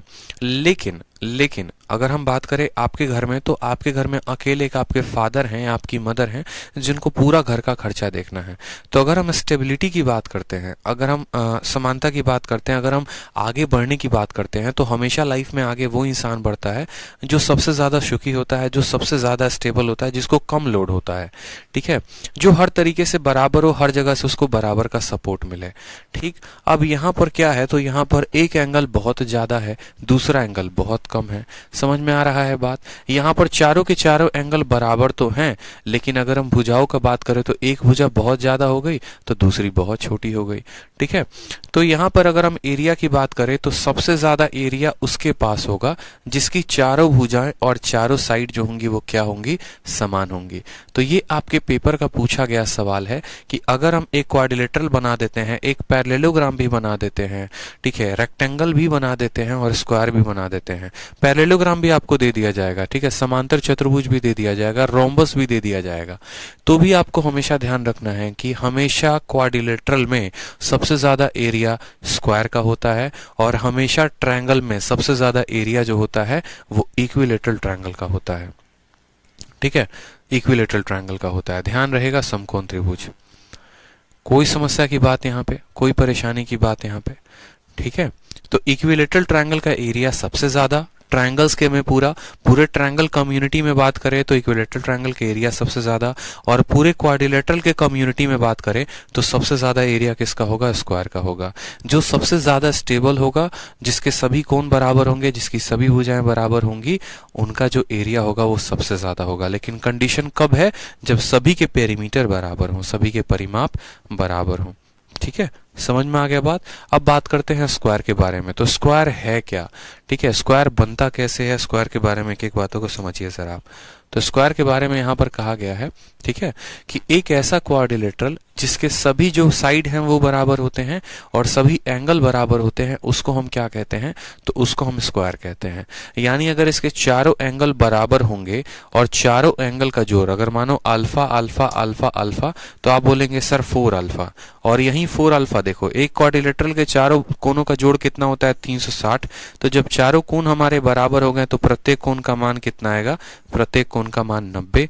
इस वजह से कभी भी एक यहाँ पर वर्ग के अंदर वर्ग का जो एरिया होता है, जो क्षेत्रफल होता है, सॉरी, वर्ग का जो प्रत्येक कोण होता है वो कितने का होता है, 90 का होता है। प्रॉपर्टी नंबर 1 कि वर्ग का यानी स्क्वायर का चारों का चारों कोण कितने कितने के, 90 90 के।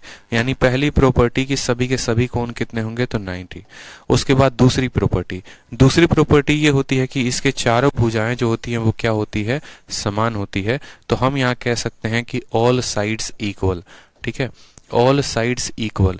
अब ये तो दो प्रॉपर्टी एक बच्चा भी जानता है जो छठी सातवीं क्लास में पढ़ता है, जो तीसरी प्रॉपर्टी है वो आपको जाननी है और आगे के सभी इस्तेमाल हो रहे प्रॉपर्टीज, ठीक है। अब तीसरी प्रॉपर्टी अगर हम जाने तो हम बात करते हैं कि अगर हमारा एक वर्ग है, अगर हमारा एक स्क्वायर है तो वो कितने पर काटेगा, तो 90 डिग्री पर काटेगा, यानी वो बाइसेक्ट करते हैं। कौन बाइसेक्ट करता है, तो डायगोनल। और डायगोनल कितने पर काटते हैं, तो बोलोगे सर डायगोनल जो है वो बाइसेक्ट करते हैं कितने पर, तो 90 पर। Diagonal bisect at 90 degree. हमेशा इस बात को ध्यान रखना, 90 डिग्री पर बाइसेक्ट करते हैं, एक दूसरे को 90 के कोण पर काटते हैं। समझ में आ गया बात यहाँ पे, ठीक है। जैसे मानो ये 90 है आपका और ये आपका 45 हो जाता है, तो ये भी आपका 45 हो जाता है। क्यों, अब बोलोगे सर ऐसा क्यों है, तो जरा समझते चलो, हर एक बात को मैं आपको समझाता हूँ। जैसे मानो हमने क्या किया, हमने एक स्क्वायर बना दिया, ठीक है। हमने क्या किया, यहाँ पे एक स्क्वायर बना दिया। अब स्क्वायर में क्या किया हमने छोटी छोटी बातों का ध्यान रखेंगे। हमने इनके आमने सामने वाले भुजाओं को हमने जोड़ दिया एक पल के लिए। अब एक पल के लिए आप बोलोगे तो सर ये भी साइड ए है और ये भी साइड ए है, ये भी साइड ए है और ये भी साइड ए है। जब ये दोनों भुजाएं हमारी बराबर होंगी तो इनके द्वारा बना हुआ कोण भी क्या होगा, बराबर होगा। बताओ, बोलो बराबर होगा। यानी ये वाला कोण अगर हमारा 90 डिग्री है तो बाकी दोनों कोण कितने होंगे, तो बोलोगे सर ये 45 का होगा और ये भी हमारा 45 का होगा। उसी तरीके से अगर ये पूरा का पूरा 90 है जिसमें ये 45 है, तो बोलोगे सर ये भी कितना होगा, तो 45 होगा। यानी 45 45 में बट गया। उसी तरीके से ये भी 45 45 में बटेगा, ये भी हमारा 45 और 45 में बटेगा, ठीक है। और ये भी हमारा 45 और 45 में बट जाएगा, ठीक है। कितनी प्रॉपर्टीज अभी बन के निकलेंगी वो देखते चलो। अब जैसे मानो मैंने कहा ये दोनों कोण 45 है, तो ये दोनों भुजा भी क्या होगी, बराबर होगी। ये दोनों भुजा भी क्या होगी, बराबर होगी। उसी तरीके से हमने कहा ये दोनों 45 है तो ये भी दोनों आपस में बराबर होगी, और ये दोनों 45 है यानी ये भी दोनों आपस में बराबर होगी। यानी हम यहाँ से ये बात कह सकते हैं कि पहला बात यहाँ पर हमने ये सीखा है कि भाई मेरे सभी के सभी एंगल क्या होते हैं, तो बाइसेक्ट होते हैं। वर्टेक्स पर जितने भी एंगल हैं वो सभी के सभी क्या होंगे, बाइसेक्ट होंगे। और ये 45 है, ये 45 है, तो बीच वाला कोण कितने का होगा, 90 का। तो पहला पार्ट कि यहाँ पर डायगोनल कितने पर बाइसेक्ट करते हैं, विकर्ण कितने पर बाइसेक्ट करेंगे, तो डायगोनल यहाँ पर बाइसेक्ट करते हैं कितने पे, डायगोनल बाइसेक्ट करेंगे यहाँ, ठीक है, एट 90 डिग्री। ठीक, डायगोनल कितने पर बाइसेक्ट करेंगे, तो 90 पर। दूसरा पॉइंट, ये जो डायगोनल है आपके, जो विकर्ण है, क्या ये एक दूसरे को आपस में काट रहे हैं। जैसे मानो जब ये दूसरे को एक दूसरे को आपस में काटते हैं तो क्या ये बराबर भागों में काट रहे हैं, ठीक है। ये जो ये वाला लेंथ है वही ये वाला है, और ये वाला जो लेंथ है ये वाला है, क्या बराबर है। ये बहुत महत्वपूर्ण बात हमारे लिए रखता है, बहुत इंपॉर्टेंट होता है। तो आप बोलेंगे हाँ सर देखो जितना ये है उतना ही ये है और जितना ये है उतना ही ये है, क्यों, क्योंकि कोण के वजह से। तो हम ये भी कह सकते हैं कि डायगोनल एक दूसरे को बाइसेक्ट करते हैं, डायगोनल बाइसेक्ट ईच अदर, ठीक है। Diagonal bisect the side also, हम ऐसा भी कह सकते हैं कि डायगोनल बाइसेक्ट ईच अदर, एक दूसरे को वो जो है बराबर भागों में काटते हैं। एक दूसरे को बराबर में तभी काटेंगे जब उनकी भुजा बराबर होगी, अगर भुजा बराबर नहीं होगी तो नहीं काटेंगे। क्या इनके डायगोनल इक्वल होंगे, तो बोलोगे हाँ सर। अगर ये a है और ये a है तो ये √2a हो जाएगा। उसी तरीके से अगर ये a है ये a है तो ये कितना हो जाएगा, ये √2a, ये a है ये a है तो √2a, ये a है a है तो √2a, a है a है तो √2a। मतलब डायगोनल जो है देखो, अगर ये a है और ये a है तो पूरा का पूरा ये कितना हो जाएगा, √2a। उसी तरीके से ये a है और ये है तो ये कितना हो जाएगा, √2a। यानी दोनों डायगोनल बराबर। अगर दोनों डायगोनल बराबर तो दोनों के आधे भी जो हैं वो भी क्या होंगे, तो वो भी हमारे बराबर होंगे। समझ में आ गई बात मेरे, वो भी क्या होंगे, तो वो भी हमारे बराबर होंगे। तो स्क्वायर के बारे में सबसे पहली बात कि यहाँ पर जो सभी एंगल्स होते हैं वो 90 के होते हैं, सभी भुजाएं हमारी बराबर होती हैं। तीसरी बात हमने जानी कि डायगोनल एक दूसरे को कितने पर काटते हैं, तो 90 पर काटते हैं। फिर उसके बाद यहाँ पर जो बाकी जो साइड्स होते हैं वो क्या होते हैं, बराबर होते हैं। यही बातों को अच्छे तरीके से यहाँ पर आपको लिखकर बताया गया है। सुजान घोष कहते हैं सर जी उधार के पैसे से क्लास लिया था, आपको देख के क्यों किसान के बेटे की अभी झूठ नहीं बोलते ऑसम, चलिए बढ़िया है। अब यहाँ देखिए इंपॉर्टेंट पॉइंट के बारे में जाने तो सभी साइड्स जो हैं वो इक्वल होंगे और पैरेलल होंगे। जितने भी कोण होंगे वो क्या होंगे, तो बराबर राइट एंगल पे होंगे। डायगोनल जो होते हैं वो इक्वल होते हैं और एक दूसरे को बाइसेक्ट करते हैं। अगर मानिए जितनी बातें हमने कही हैं, जरूरी तो है नहीं कि आपको 100% बातें याद रहें, इस वजह से हमने शीट में सारी बातें लिखवा भी दी हैं ताकि आपको जब रिवाइज करना हो तो हर बात आपको अपने शीट में मिले और आप उसको अच्छे से रिवाइज कर पाए। ठीक है, ध्यान रहेगा। वापस से समझ लीजिए वर्ग में क्या क्या पढ़ा। वर्ग के चारों कोण बराबर, चारों भुजाएं बराबर, चारों भुजाएं एक दूसरे के समानांतर होती हैं।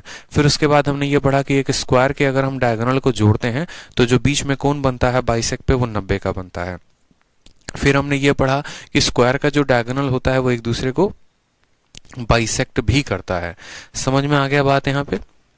चलिए अब अगला पॉइंट, जैसे हमने पढ़ा था कि अगर हम एक क्वाड्रिलेटरल को, दुनिया का कोई भी क्वाड्रिलेटरल हो, किसी भी रूप रंग में हो, उसके मिड पॉइंट को ज्वाइन करेंगे तो हमें क्या मिलेगा, हमें एक पैरेललोग्राम मिलेगा, समांतर चतुर्भुज मिलेगा। तो हमारा एग्जामिनर हमसे पूछा भी, देखो बहुत चीजें पूछी जाती हैं, आपसे क्या क्या पूछा जाता है आप लोग जानते नहीं है, समझिएगा। कल के दिन आपसे बोलेगा एक क्वाड्रिलेटरल के मिड पॉइंट को बनाए और जोड़े तो क्या बना बताओ, एक स्क्वायर के मिड पॉइंट को जोड़े तो क्या बना बताओ, एक रेक्टेंगल के मिड पॉइंट को जोड़े तो क्या बना, एक रोम्बस के मिड पॉइंट को जोड़े तो क्या बना। तो हर बातों को हमें समझते चलना है, समय अनुसार एक एक बातों पे हम ध्यान देंगे। हमने पहला पढ़ा कि अगर हम कोई भी क्वाड्रिलेटरल के मिड पॉइंट को जोड़ते हैं पैरेललोग्राम बनता है, यानी चतुर्भुज के चारों मिड पॉइंट मध्य बिंदुओं को जोड़ने पे समांतर चतुर्भुज। ठीक है, उसी तरीके से हमने यहाँ पढ़ा कि अगर हमारा ABCD क्या है, स्क्वायर है, एक वर्ग है, उस वर्ग के मध्य बिंदुओं को जोड़ने पर, उस वर्ग के मिड पॉइंट को जोड़ने पे, यहाँ पे जब उनके चारों मिड पॉइंट को जोड़ेंगे तो हमें क्या मिलेगा, हमें एक और वर्ग प्राप्त होगा। हमें एक और क्या प्राप्त होगा, वर्ग। यानी कभी भी स्क्वायर के मिड पॉइंट को आप जोड़ते हो तो आपको एक स्क्वायर ही मिलता है, ना कि पैरेललोग्राम, ना कि रेक्टेंगल, ना कि कुछ और। स्क्वायर के मिड पॉइंट को जोड़ने पे स्क्वायर ही मिलेगा। ठीक है, स्क्वायर के मिड पॉइंट को जोड़ने पे क्या मिलेगा, स्क्वायर ही मिलेगा। यही बातें यहाँ पर लिखी गई हैं। Straight line joining the mid point of adjacent side of square form square.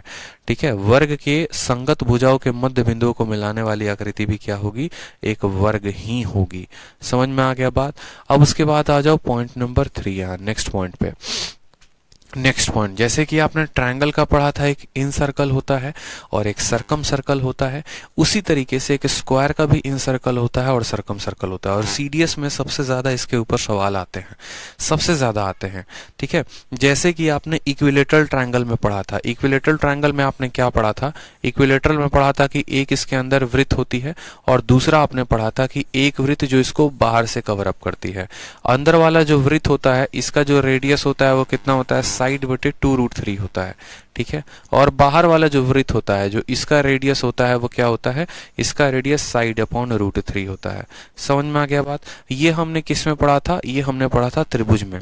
उसी तरीके से एक स्क्वायर आएगा, एक स्क्वायर के क्या होगा, एक स्क्वायर के अंदर एक वृत्त होगा। ठीक है, देखो 2-3 बातें। ठीक है, एक स्क्वायर के अंदर एक वृत्त होगा और एक स्क्वायर के बाहर एक वृत्त होगा। ठीक है, तो सभी बातों को समझते हैं जरा। यहां पर गौर से देखेंगे तो ये हमारा स्क्वायर है। देखो ये हमारा क्या है, ये हमारा स्क्वायर है और इस स्क्वायर के अंदर एक वृत्त है, इस स्क्वायर के अंदर क्या है, वृत्त है, सर्कल है। अब इस सर्कल का अगर मुझे रेडियस प्राप्त करना होगा, ये जो रेडियस है, तो आप जरा गौर से देखिए, ये जो सर्कल है ये चारों भुजाओं को जोड़ रही है, चारों भुजाओं को टच कर रही है। ये पूरा का पूरा सर्कल का क्या कहलाएगा, तो बोलोगे सर ये पूरा इसका डायमीटर है, पूरा डायमीटर है। और डायमीटर को आधे भाग में काट देते हैं तो क्या मिलता है, रेडियस यानी त्रिज्या। ठीक है, तो ये जो अगर मानिए कि ये लेंथ अगर a है तो ये पूरा का पूरा भी लेंथ a होगा, ये भी लेंथ a होगा, क्योंकि स्क्वायर के सभी साइड क्या होते हैं, बराबर होते हैं। ठीक है, इस पॉइंट से लेकर इस पॉइंट तक की लंबाई a है तो इस पॉइंट से लेकर इस पॉइंट तक की लंबाई भी a होगी। ठीक है, और वो a अगर इस सर्कल का डायमीटर है तो इसकी रेडियस क्या होगी, उस a का आधा। यानी कभी भी कोई भी सर्कल को अगर हम स्क्वायर के अंदर बनाते हैं, ठीक है, कभी भी कोई भी वृत्त को एक वर्ग के अंदर बनाते हैं तो उस वृत्त का जो त्रिज्या होती है, ठीक है, उस वर्ग के भुजा के आधी होती है। यानी the radius of the circle inscribed in a square is always half of the side of square. ठीक है, रेडियस जो होगी ना, कभी भी यहाँ पर अगर आप बात करेंगे, इसकी जो रेडियस होगी यहाँ पे, तो इसकी जो रेडियस होगी, इसकी जो त्रिज्या होगी वो हमेशा कितनी होगी, वो हमेशा साइड के आधी होगी। ठीक, अब बात करते हैं कि यदि एक वर्ग जो है हमारा किसी वृत्त के अंदर हो, यानी यदि एक स्क्वायर अगर किसी भी सर्कल के अंदर हो, तो आप मुझे बताओ यहाँ पर ये जो स्क्वायर की ये वाली साइड है वो कितनी है, a है, और ये वाली साइड कितनी है, a है। यहाँ पर 90 पे एक दूसरे को काटते हैं तो पाइथागोरस का इस्तेमाल करके डायगोनल की वैल्यू a और a का √2a निकल जाएगा। ठीक है, अब आप मुझे बताओ कि सर्कल का एक पॉइंट से लेके दूसरे पॉइंट वाली लाइन को हम क्या कहते हैं, हमेशा डायमीटर कहते हैं। एक पॉइंट से लेकर दूसरे पॉइंट तक की जो लाइन होती है वो क्या होती है, हमेशा डायमीटर होती है, जो सेंटर से पास करे। सर्कल में देखो क्या है, सर्कल में ये भी तो जा रहा है, ये भी जा रहा है, नहीं, जो सेंटर से पास करे तो ये वाला क्या कहलाता है, डायमीटर कहलाता है। यानी ये पूरा सर्कल का क्या है, तो पूरा AC जो है वो सर्कल का डायमीटर है। अगर AC सर्कल का डायमीटर है तो O से लेकर C तक जो होगा वो क्या होगा, रेडियस होगा। यानी यहाँ पर अगर हम OC की मान बात करें तो पूरे AC का आधा यानी √2a का आधा, और √2a का आधा कितना होगा, तो बोलोगे सर a/√2। ठीक है, रूट देखो 2 जो है वो √2 इंटू √2 है, एक √2 को काट देगा यानी a/√2। तो हमने यहाँ पर ये सीखा कि जो सरकम रेडियस होता है, जो सरकम रेडियस होता है वो a/√2 होता है, और जो इन रेडियस होता है वो a/2 होता है। ठीक है, ध्यान रहेगा इस बात को, हमेशा से बताइए, हमेशा ध्यान रहेगा, बताइए। तो दो चीजें होती हैं, एक इन सर्कल होता है, एक सरकम सर्कल होता है। इन सर्कल का जो रेडियस होता है वो साइड का आधा, और सरकम सर्कल का जो रेडियस होता है वो साइड बटे √2 होता है। ये दोनों बातें हमें ध्यान रखनी है। जिस तरीके से हमने त्रिभुज में ये प्रॉपर्टी पढ़ी थी, हमें यही प्रॉपर्टी स्क्वायर के केस में भी पढ़ना है। फिर उसके बाद बात करते हैं स्क्वायर के एरिया के, स्क्वायर के क्षेत्रफल की। ठीक है, तो स्क्वायर का एरिया साइड का स्क्वायर होता है। ये चीजें हम आपको आगे चल के पढ़ाएंगे, डायगोनल के साथ संबंध, अभी हमें उतना बात ध्यान नहीं रखना है। ठीक है, तो यहां पर जरा समझिएगा, अगर एक हमारे पास एक स्क्वायर है, एक स्क्वायर में साइड a है, a है, a है और a है यहाँ पे। ठीक है, तो उसका जो डायगोनल होगा वो कितना होगा, तो √2a होगा। इसका पेरीमीटर कितना होगा, तो इतना होगा। और यहीं पर इस पॉइंट को ऐड करिए कि एरिया। ठीक है, एरिया कितनी होगी, तो एरिया दो तरीके से आप लिख सकते हैं। पहला आप ये लिख सकते हैं, एरिया साइड इंटू साइड होता है, यानी a² लिख सकते हैं, या फिर आप ऐसे भी लिख सकते हो कि देखो ये जो डायगोनल है, इस डायगोनल का मान कितना है, तो √2a है। इस डायगोनल का मान कितना है, √2a है। तो ये जो a² है इसको आप ऐसे भी लिख सकते हो। ठीक है, a² को आप कैसे भी लिख सकते हो वो देखो, तो a² को आप अगर ऊपर नीचे 2 से मल्टीप्लाई कर दो तो ये ऐसे भी बन सकता है। देखते चलो, अगर हम a² में ऊपर और नीचे 2 का गुना कर दे तो 2a²/2 बन सकता है। और ये 2a² को हम क्या लिख सकते हैं, तो 2a² को हम ये लिख सकते हैं कि ये √2a का क्या है, स्क्वायर है, और बट्टे में आधा। और √2a क्या है मेरे भाई, तो √2a जरा देखो, √2a क्या है, डायगोनल है। यानी यहाँ पर हम ये भी लिख सकते हैं डायगोनल के स्क्वायर का आधा। डायगोनल के स्क्वायर का आधा क्या होता है, एरिया होता है। तो एरिया दो तरीके से लिखा जा सकता है, या तो आप साइड का स्क्वायर कर दो, या डायगोनल का स्क्वायर करके आधा कर दो। ठीक है, या डायगोनल का स्क्वायर करके आधा कर दो। जैसे आपके पेपर में CHSL में पूछा गया था ये सवाल कि आपको एक स्क्वायर दे दिया था और बोला था कि यहाँ पर एक जो इसकी साइड है, ठीक है, जो इसकी साइड है यहाँ पर, ये जो डायगोनल है वो कितनी है, तो मानो यहाँ पर डायगोनल 4√2 है। ठीक है, डायगोनल कितना है मेरे भाई, यहाँ पर 4√2 है। 4√2 छोड़ो, 4√2 को हटाओ, यहाँ पर आप डायगोनल को ये लिख दो कि आपके डायगोनल जो है वो 6 सेंटीमीटर है। डायगोनल कितना है, 6 सेंटीमीटर है। और हमसे पूछा गया था एरिया किसका बताने को, तो एरिया हमारे ABCD का बताने को। अब अगर कोई नादान बालक है यहाँ पे, और उस नादान बालक को ये नहीं पता है कि डायगोनल का सीधा इस्तेमाल करके एरिया निकाला जा सकता है, तो वो नादान बालक क्या करेगा, डायगोनल दिया गया होगा, विकर्ण दिया गया है, तो विकर्ण से वो भुजा की लंबाई निकालेगा। बोलेगा ये a है, ये a है, तो √2a है। फिर वहां से a का मान निकालेगा और फिर a का स्क्वायर करेगा। तो नादान बालक ऐसी काम नहीं करनी है, इस बात को ध्यान रखिए। ठीक है, आपको ऐसा काम बिल्कुल भी नहीं करना है, कदापि नहीं करना है। आपको हमेशा ध्यान रखना है कि ABCD का जो एरिया आएगा वो कितना आएगा, तो हमेशा डायगोनल का स्क्वायर का आधा, यानी 6 के स्क्वायर का आधा। ठीक है, तो 36 का आधा कितना हो गया, 18 हो गया। बस बात खत्म यहाँ पे।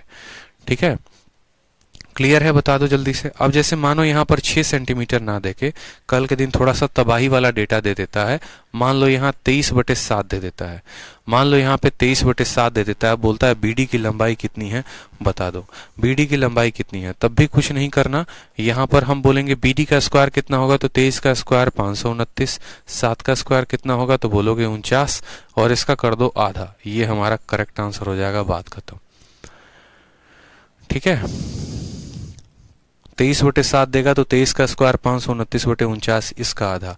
अगर कल के दिन मानो यहाँ पर ये कह देता है, ठीक है, 26/5 है, यहाँ पर हमसे कह देता है कि आप मुझे यहाँ पर BD का एरिया, देखो यहाँ पर BD का लेंथ अगर मानो 26/5 दिया गया है तो हमें एरिया ऑफ ABCD बताओ। तो इसका एरिया हमेशा क्या होगा, ठीक है, 26/5 के होल स्क्वायर का क्या होगा, आधा। इस बात को ध्यान रखेंगे। 26 का स्क्वायर 676, 5 का स्क्वायर कितना होगा 25, और यहाँ कर दो आधा। फिर कट्टम कुटाई खेलो और क्या आ जाएगा, आपका आंसर आ जाएगा।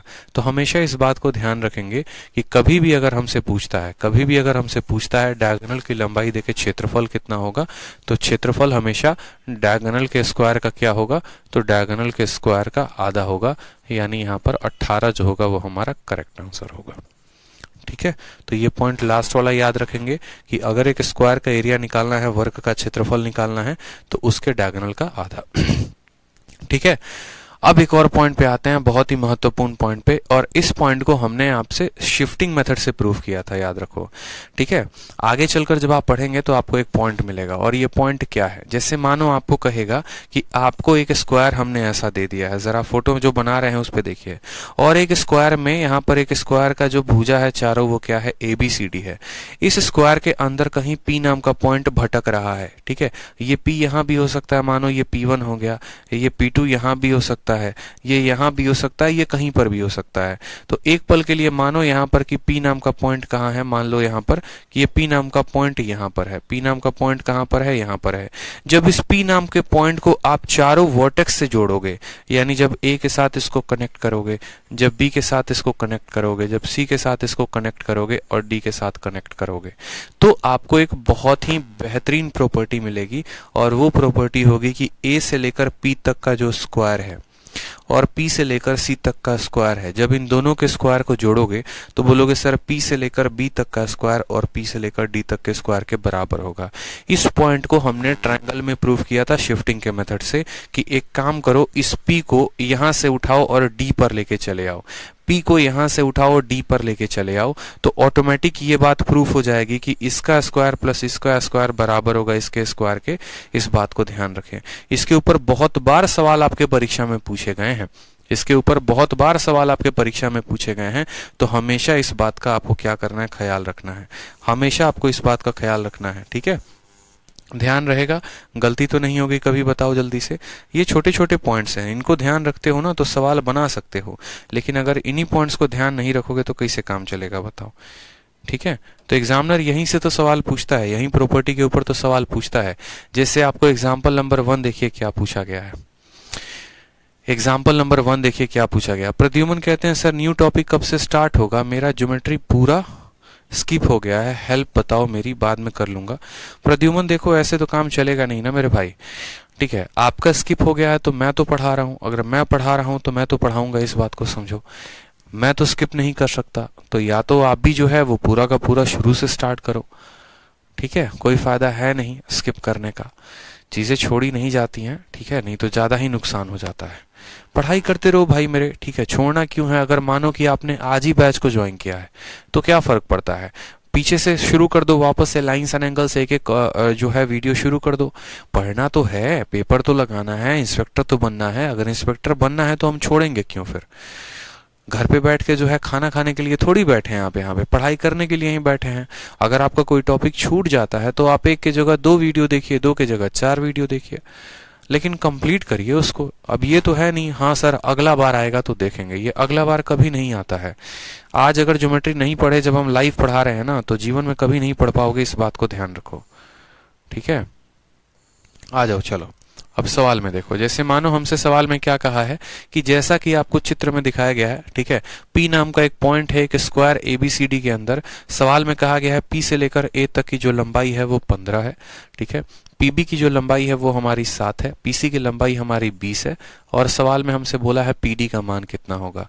तो हमेशा मैंने कहा प्रॉपर्टी ध्यान रखना है। ठीक है, प्रॉपर्टी ध्यान रखना है हमेशा से कि 15 का स्क्वायर प्लस 20 का स्क्वायर। तो बोलेंगे सर देखो 15 का स्क्वायर और प्लस 20 का स्क्वायर बराबर होगा 7 का स्क्वायर और प्लस किसका स्क्वायर, तो मेरे भाई पीडी का स्क्वायर, 7 का स्क्वायर प्लस पीडी का स्क्वायर।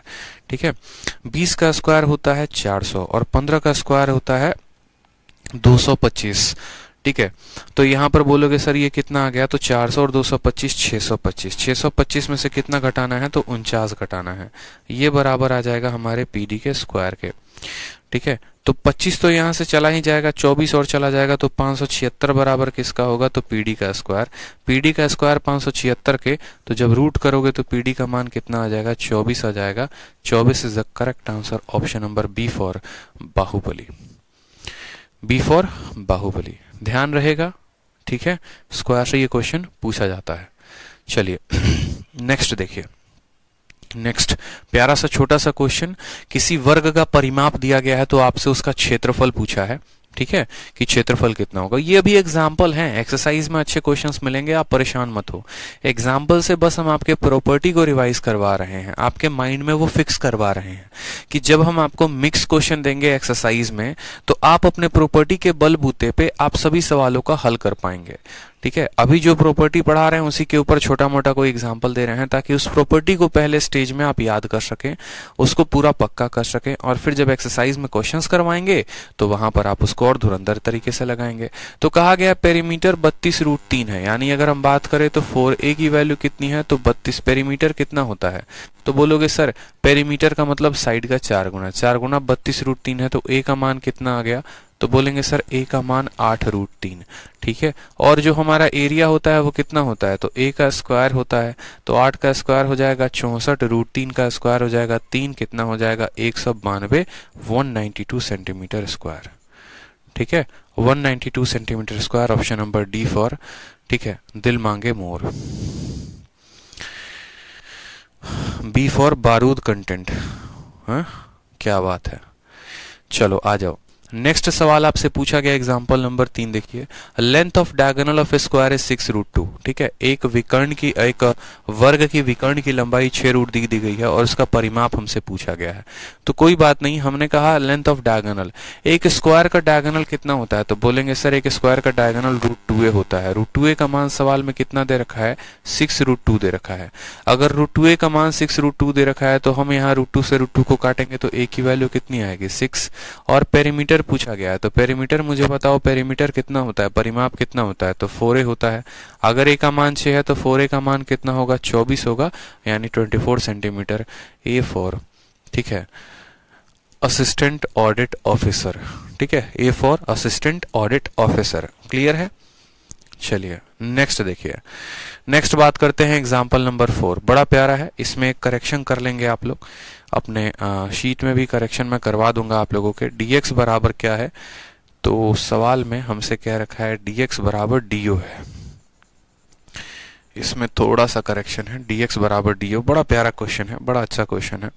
देखिए थोड़ा सा हो सकता है बहुत बच्चों को ये सवाल परेशान करे, बट मुझे नहीं लगता। ठीक है, बस थोड़ा सा अलग हटकर है ये सवाल, अच्छा क्वेश्चन है। देखिए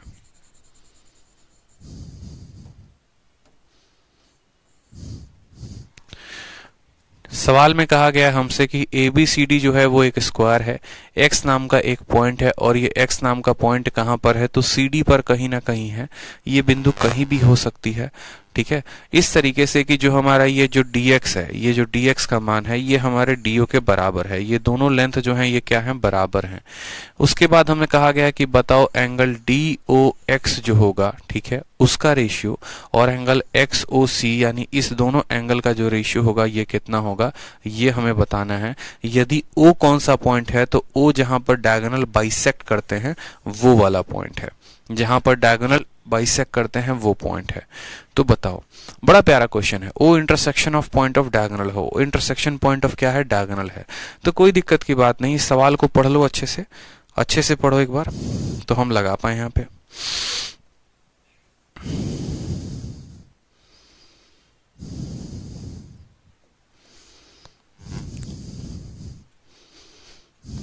पढ़ लिया सवाल, ठीक ठीक है, अब देखो यहाँ पे कुछ भी नहीं है। अगर मानिए यहाँ पर हम x को बनाते हैं और यहाँ पर हम o को ये देखते हैं, तो सवाल में मानो इसको हम ज्वाइन करते हैं o से लेकर x तक, तो ये जो दूरी है वो इसके बराबर है, ये दोनों जो है बराबर हैं। समझ में आ गई मेरी बात? ठीक है। उसके अलावा हमें एक और बात पता है, और क्या बात पता है कि अगर हम स्क्वायर की बात करें, डायगोनल 90 पर काटता है, डायगोनल 90 पर काटता है, और यहाँ वाला प्रत्येक कोण कितने का होता है? 45 का। अब आप मुझे बताओ ये वाला कोण है 45 का, ठीक है। अगर हम इसको थीटा माने तो ये भी हमारा कितना हो जाएगा? थीटा, क्योंकि ये वाली लंबाई हमारे dx बराबर क्या है? dx बराबर du है, तो ये दोनों कोण बराबर होंगे। ये जनाब अगर 45 हैं तो बाकी दोनों कोणों का जोड़ कितना होगा? तो बाकी दोनों कोणों का जोड़ 180 में से 45 घटा दीजिए, यानी 135 होगा। तो थीटा का मान कितना आएगा? थीटा का मान 67.5 आ जाएगा। कितना आ जाएगा? 67.5 डिग्री आ जाएगा। यानी यहाँ पर बोलेंगे तो बोलेंगे सर थीटा जो है ये कितना है? तो बोलेंगे सर थीटा का मान हमारा निकल कर आ गया है कितना? 67.5। 67.5, समझेंगे मेरी बात को? ये जो थीटा का मान आया है कितना आया है? 67.5। और डायगोनल एक दूसरे को कितने पर काटते हैं? 90 पर। तो 90 में से 67.5 को आप घटाओगे, तो 90 में से घटाओगे तो देखो इसमें 2.5 की कमी है, तो हो जाएगा आपका 2.5 दे दोगे तो कितना हो जाएगा? 70, और यहाँ 20 और दे दोगे यानी 22.5। समझ में आ गया मेरी बात? ये 67.5 है तो ये कितना होगा? 22.5। ठीक है, समझेंगे मेरी बात को? ये 45 है, ये 45 है, तो ये दोनों थीटा और थीटा, इन दोनों थीटाओं का जोड़ 135, तो थीटा का मान हो गया 67.5। अब ये जनाब 67.5 है, तो याद करो स्क्वायर की प्रॉपर्टी क्या कहती है? स्क्वायर की प्रॉपर्टी ये कहती है कि दोनों के दोनों डायगोनल जहां पर काटते हैं वहां 90 का कोण बनता है। अब अगर ये वाला कोण एंगल DOX हमारा 67.5 है, ठीक है, तो एंगल XOC जो कोण होगा वो कितना होगा? तो 22.5 होगा। अब हमें इन दोनों का रेशियो देखना है, तो कोई दिक्कत की बात नहीं। 67.5 और 22.5 का जो रेशियो है वो कितना है? तो दशमलव से दशमलव खत्म हो जाएगा। 25 से काटोगे तो 25 से 2 बार में 50 हो जाएगा, ठीक है, और 25 का 7 बार में 175। 25 से काटोगे तो बोलोगे सर 25 9 225 होता है। 9 से काटोगे तो बोलोगे सर 3:1, यानी आंसर कितना होगा? 3:1 इज द करेक्ट आंसर। 3:1। और आप यहाँ पर ऐसे भी देख सकते हैं कि 22.5 का 3 गुना कितना होता है? 67.5 होता है। एक स्टूडेंट पूछ रहे हैं सर 45 क्यों लिए हैं? आदर्श कुमार अनुराग, जब हम स्क्वायर की प्रॉपर्टी पढ़ा रहे थे तो आप सो रहे थे क्या? ये बताओ। सो तो नहीं रहे थे, जागे ही होगे। तो जागे होगे तो बड़े अच्छे से एक एक बातों को हमने बताया था कि यहाँ पर स्क्वायर पर अगर ये कोण हमारा 90 है तो यहाँ वाला प्रत्येक छोटा छोटा भाग 45 और 45 होता है। ये भी 45 45, ये भी 45 45, ये भी 45 और ये भी 45। बताओ, क्लास पे टाइम पे आया करो बच्चे, ठीक है?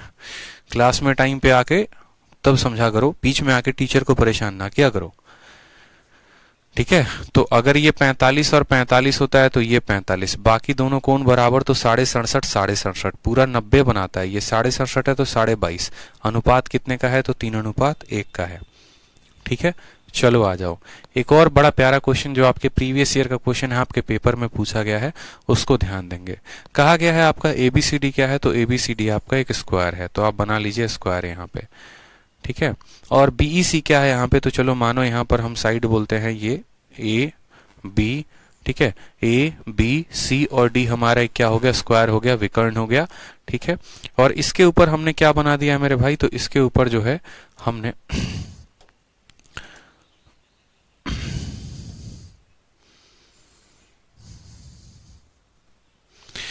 सवाल में देखिए क्या कहा है। सवाल में कहा है कि ABCD आपका एक स्क्वायर है और BE और C जो हो गया वो एक इक्विलेटरल ट्रायंगल हो गया, समबाहु। समबाहु, ठीक है, समबाहु त्रिभुज हो गया। समबाहु त्रिभुज हो गया हमारा यहाँ पर BEC। और उसके बाद हमें कहा है कि यदि जो है, और वो समबाहु त्रिभुज कहाँ है? तो वो एक स्क्वायर के भीतर है, ठीक है। हमसे कहा गया यदि CE और BD जो है यहाँ पर, अगर हमारा जो CE हो गया और ये जो BD हो गया, अब BD को ज्वाइन करो, ये अगर यहाँ बिंदु O पर काटते हैं, ये अगर यहाँ बिंदु O पर काटते हैं, तो एंगल BOC का जो ये मान है, ये मान कितना होगा? एंगल BOC का मान कितना होगा बताओ, ठीक है।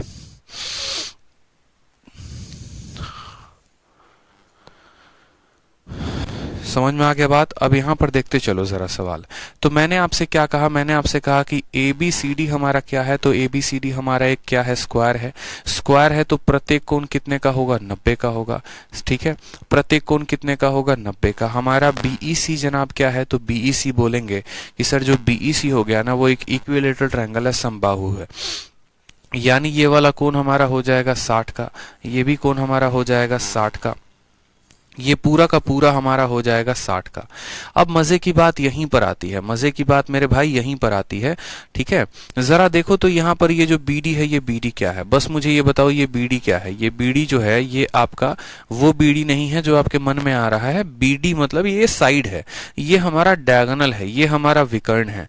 और विकर्ण जो होता है वो कितने का कोण बनाता है, तो आप बोलोगे सर बेशक यहाँ पर ये पूरा कोण हमारा 60 का हो, लेकिन ये वाला जो कोण होगा ये 45 का ही तो होगा, क्योंकि विकर्ण 45 और 45 को दोनों बराबर, ये 45 है तो बाकी आधा पार्ट भी 45 में, ये 45 है तो बाकी आधा पार्ट भी कितना होगा जनाब, तो वो भी 45 होगा।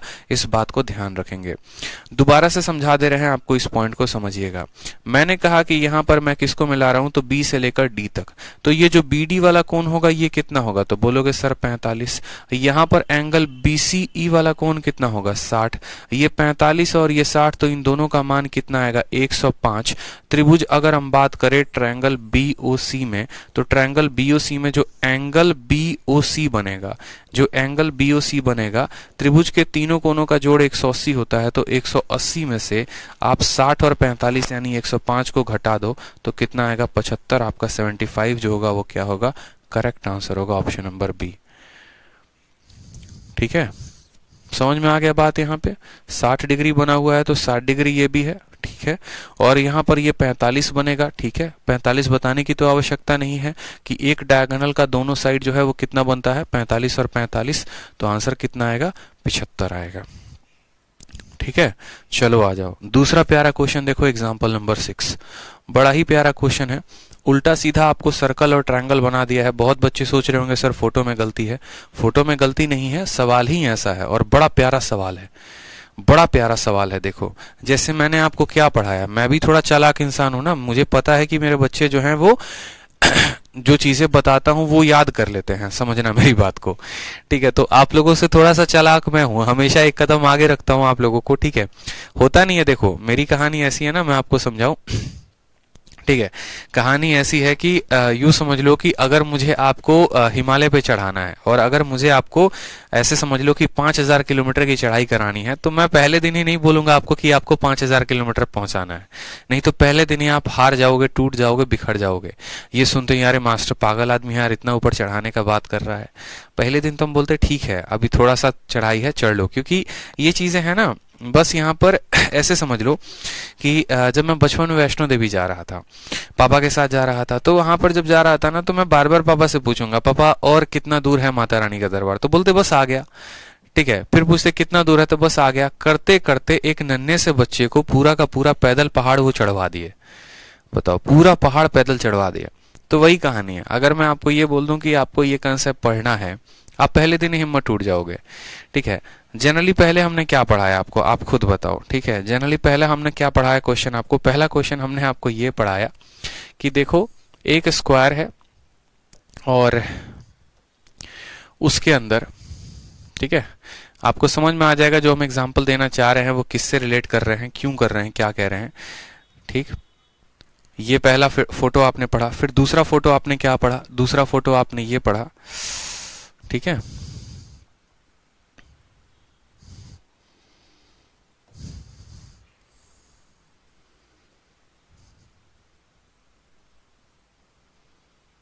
दूसरा फोटो आपने ये पढ़ा, और जो तीसरा पढ़ा वो और लाजवाब पढ़ा। ठीक है, जो तीसरा पढ़ा वो और लाजवाब पढ़ा। बोलोगे अरे सर ये कहां कहां से फोटो आ जाते हैं, तो बस भैया आ जाते हैं, क्या करोगे। ठीक है, ये है तीसरा वाला।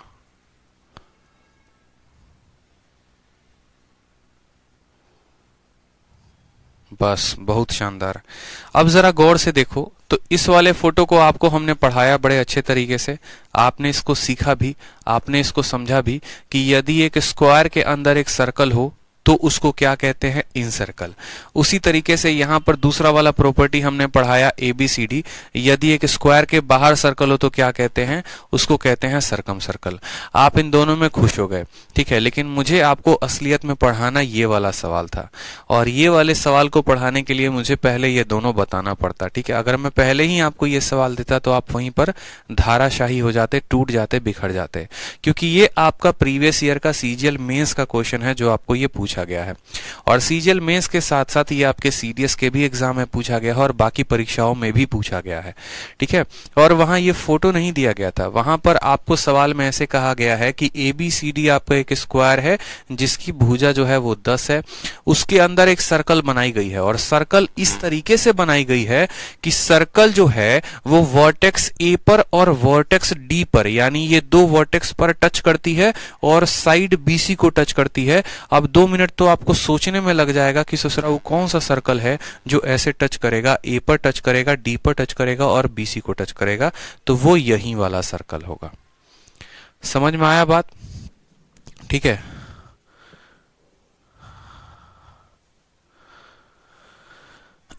समझ में आ गया बात यहाँ पे। तो अब यहाँ 3 बातें हमसे पूछी गई है, 3 बड़े प्यारे प्यारे फोटो हैं। दोबारा से सभी बातों के बारे में समझते हैं। अगर इस केस में हमसे सर्कल का क्या पूछता है, अगर इस केस में हमसे सर्कल का रेडियस पूछता है, तो हम यहाँ बोलते हैं अगर ये AB का मान A है, अगर ये AB का मान, जैसे सबका मान हम लेके चलते हैं, मानो यहाँ पर अगर AB का मान 10 है, तो जो हमारा रेडियस आएगा वो कितना आएगा, 10 का आधा आएगा, यानी हम बोलेंगे सर 5 सेंटीमीटर, ठीक है। अगर यहाँ पर हमसे AD का मान, देखो यहाँ पर मानो हमसे यहाँ पर रेडियस पूछा जाए कि भैया ये जो कैपिटल R है, ये कैपिटल R का मान कितना होगा, तो आप बोलोगे सर रेडियस जो होता है वो पूरा डायगोनल का आधा होता है, यानी AC का क्या होता है, आधा, और AC का मान होता है √2a, तो √2a का आधा यानी हो जाएगा सर, ठीक है। AC का मान हो जाएगा कितना, ये 10 है, ठीक है, ये यहाँ भुजा 10 दी गई है तो 10 है, ये 10 है तो ये पूरा 10√2, और 10√2 का क्या हो जाएगा मेरे भाई, तो 10√2 का आधा हो जाएगा, तो बोलोगे सर 5√2 यहाँ पर होगा। लेकिन अब आपका एग्जामिनर थोड़ा चतुर और चालाक है, इसी तरीके से उसने ना आपको ये फोटो दिया, ना उसने आपको ये फोटो दिया, उसने आपको दिया तीसरा वाला फोटो, उसने आपको दिया तीसरा वाला फोटो और कहा कि बेटा ये तेरा जो है सर्कल का सेंटर है और ये तेरा क्या है, रेडियस है, अब तू बता दे इसका रेडियस कितना होगा। अब आप पढ़ गए सोच में, कोई दिक्कत की बात नहीं, सोच में पढ़ना ही नहीं है। आप बोलेंगे कोई दिक्कत नहीं है सर, यहाँ देखो ये कितना है, तो बोलोगे सर ये 10 सेंटीमीटर है, और ये वैल्यू कितना है, तो बोलोगे सर ये भी 10 है। क्यों भैया, क्योंकि ये एक स्क्वायर है और स्क्वायर के दोनों साइड, चारों साइड क्या होते हैं, बराबर होते हैं। हमने कहा कुछ मत करो, ठीक है, वो आपको फंसा रहा है, आप उसको फंसा दो, ठीक है। उदाहरण के तौर पे आप ऐसे समझो कि अगर ये सर्कल का रेडियस है, तो सर्कल का रेडियस कौन सा पॉइंट होता है, सर्कल का रेडियस वो पॉइंट होता है जनाब, ठीक है, जो उसके सेंटर से उसके सरकमफेरेंस पे डाला गया लेंथ, ठीक है। तो हमने कहा चलो ठीक है, अगर मानो ये आपका रेडियस है तो ये वाली जो पार्ट होगी ये कितनी होगी, तो बोलोगे सर अगर ये पूरा का पूरा 10 है, उसमें अगर ये R है, तो ये जो दूसरा पार्ट होगा, ये जो दूसरा पार्ट होगा ये कितना होगा, अगर O को आप बीच में रखते हो, अगर आप O को बीच में रखते हो तो जो दूसरा वाला पार्ट होगा ये कितना होगा, अगर ये पूरा 10 है और यहाँ से यहाँ R है, तो बोलोगे सर ये 10 माइनस R। ये 10 माइनस R कौन सी लंबाई हो गई, ये वाली, ठीक है। 10 माइनस R कौन सी लंबाई हो गई, तो O से लेकर आप ऐसा कह सकते हो, मान लो P तक की लंबाई, O से लेकर किसकी लंबाई, तो O से लेकर P तक की लंबाई, ये आपका हो गया। अब आप मानो सब सवाल को देखो यहाँ पे, ठीक है। अब एक पल के लिए आप इसको ज्वाइन करो, यहाँ पे इसको ज्वाइन करो, ठीक है। तो पूरी सर्कल की ये जो है, ठीक है, यहाँ पर ये सर्कल कभी भी काटता है तो बराबर भागों में, 90 भागों में, या आप ऐसे ना ज्वाइन करके आप ऐसे भी इसको कर सकते हो, ठीक है। आप ऐसे ना करके देखो, इस वाले को इसके साथ जोड़ो, इस वाले को इसके साथ जोड़ो और ये आप ट्रायंगल बना लो। कौन सा, राइट एंगल, तो राइट एंगल ट्रायंगल बना लो। बोलोगे सर देखो सर्कल के सेंटर से, देखो याद रखना हमेशा, अगर ये सर्कल है और ये सेंटर है, यहाँ पर कोई कॉर्ड है, तो जब भी डालोगे तो 90 का कोण बनेगा और सामने सामने भुजा को आधे में काटता है। उसी तरीके से जब यहाँ डालोगे तो 90 का कोण बनेगा और ये पूरे 10 को आधे आधे में काटेगा, यानी यहाँ पर P से लेकर, देखो अगर हम सर्कल के सभी लेंथ की बात करें, A हो गया, बी हो गया, सी हो गया, डी हो गया। तो हम बात करते हैं ओपी की वैल्यू 10 माइनस आर, पी से लेकर बी तक का मान। अगर पूरे का मान 10 है तो ये बराबर बराबर भागों में जाता है, यानी यहां पर इसका मान हो जाएगा 5। ठीक है, अब बात करते हैं ये जो ओबी है, ये ओबी की लंबाई कितनी होगी। तो ओबी क्या है, तो ओबी सर्कम रेडियस, गौर से देखो यहां पर ओ से लेकर सी तक की लंबाई कितनी आई है, तो 5√2 आई है। पूछोगे कैसे, तो देखो ये पूरा डायगोनल, ये पूरा का पूरा डायगोनल कितना होगा, तो ये 10 है, तो ये 10 है, तो ये पूरा 10√2। ठीक है, समझना, ये 10 है और ये 10 है, तो पूरा का पूरा 10√2। उस 10√2 का मुझे सिर्फ आधा पार्ट चाहिए, यानी ओ से लेकर बी तक का मान चाहिए। तो बोलोगे सर 5√2। समझ में आ गया बात या नहीं आ गया? ठीक है, समझ में आया बात? यहाँ पे गौर से समझे आप। अब जरा ट्रायंगल किस में देखो, तो ट्रायंगल ओ पी और बी में देखो, ट्रायंगल ओ पी और बी में देखो। ट्रायंगल ओपीबी में बोलोगे सर ये जो बेस है ना, ये बेस का स्क्वायर यानी 5 का स्क्वायर, जमा ये जो परपेंडिकुलर है यानी 10 माइनस आर का स्क्वायर, बराबर होगा किसके, तो बोलोगे सर 5√2 के स्क्वायर के। बराबर होगा किसके, तो 5√2 के स्क्वायर के। ठीक है, 5 का स्क्वायर जनाब कितना होगा, तो 25। 10 माइनस आर का स्क्वायर यानी ए का स्क्वायर प्लस बी का स्क्वायर माइनस 2ab यानी 20r, और 5√2 यानी 25 इंटू 2 कितना हो जाएगा, तो हो जाएगा 50 हमारा। ठीक है, गौर से देखिए। फिर यहां पर बोलेंगे सर r का स्क्वायर माइनस 20r। ठीक है, और 125 में से हमारा 50 चला गया तो माइनस 75। ठीक, अब आप इसको सॉल्व करेंगे तो बोलेंगे sir r square minus 15r minus 5r। ठीक है, सही है ना, ये प्लस 75 होगा, यहाँ पे प्लस 75 होगा। 125 में से 50 जाएगा तो प्लस 75। तो बोलोगे सर यहाँ पे R square minus 15r minus 5r plus कितना हो जाएगा 75 बराबर 0। तो r इंटू आर माइनस 15, ठीक है, माइनस 5 इंटू आर माइनस 15 बराबर कितना होगा, तो 0 के। तो बोलोगे सर r माइनस 15 और r माइनस 5 बराबर होगा किसके, 0 के। तो रेडियस या तो हमारी 5 आएगी और नहीं तो हमारी 15 आएगी। अब इसमें कौन सा मान संभव है, इसमें हमारा कौन सा मान संभव है? ठीक है, रेडियस या तो हमारी 5 हो सकती है और नहीं तो रेडियस हमारी 15 हो सकती है। अब खुद सोचो, यहां से लेकर यहां तक ये वैल्यू कभी 15 होगी? नहीं हो सकती है। क्यों नहीं हो सकती है?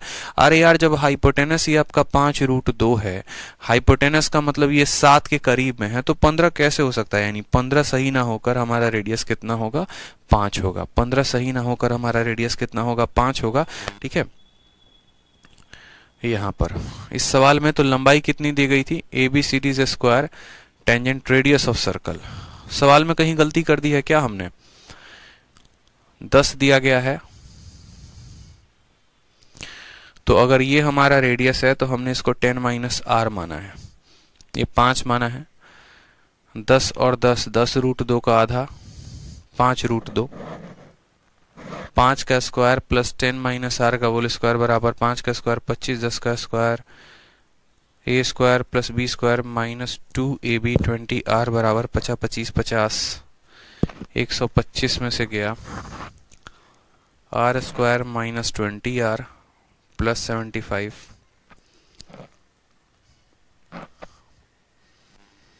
ठीक है, समझ में आ गया बात आपको? तो r की वैल्यू कितनी आई है, 5 आई है। लेकिन यहाँ ऑप्शन में तो 5 है नहीं। यहाँ पर फोटो किसी और तरीके से बनाया गया है, ये फोटो किसी और तरीके से है। देखेंगे एक बार सवाल में, ABCD एक स्क्वायर है जिसकी लेंथ हमारी कितनी है, 10 है। सर्कल को ड्रॉ किया गया है A और D से, और वो टेंजेंट है, रेडियस ऑफ सर्कल पूछा है। एक बार इस फोटो पे रेडियस बनाना, जरा इस फोटो पे रेडियस बनाते हैं, देखते हैं एक बार। ठीक है, ये जो प्रीवियस ईयर का क्वेश्चन है इसके ऊपर बनाना जरा रेडियस, एक बार देखते हैं। दोनों फोटो में थोड़ा बहुत चेंज है तो कोई बात नहीं है। ठीक है, रेडियस बना लेंगे।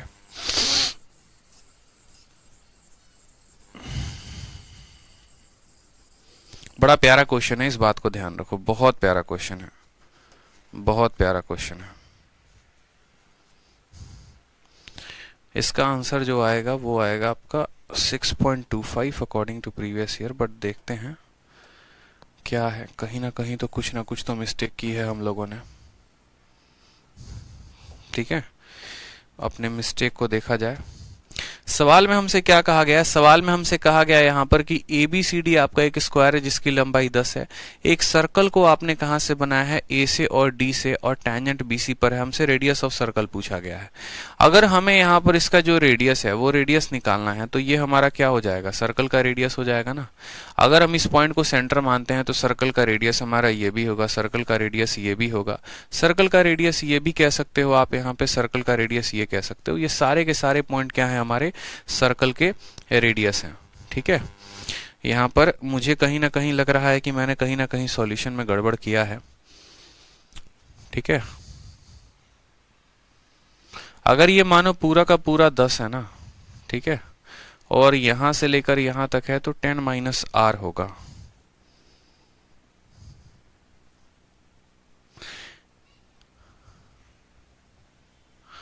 प्लस 15 आर नहीं ना होगा मेरे भाई,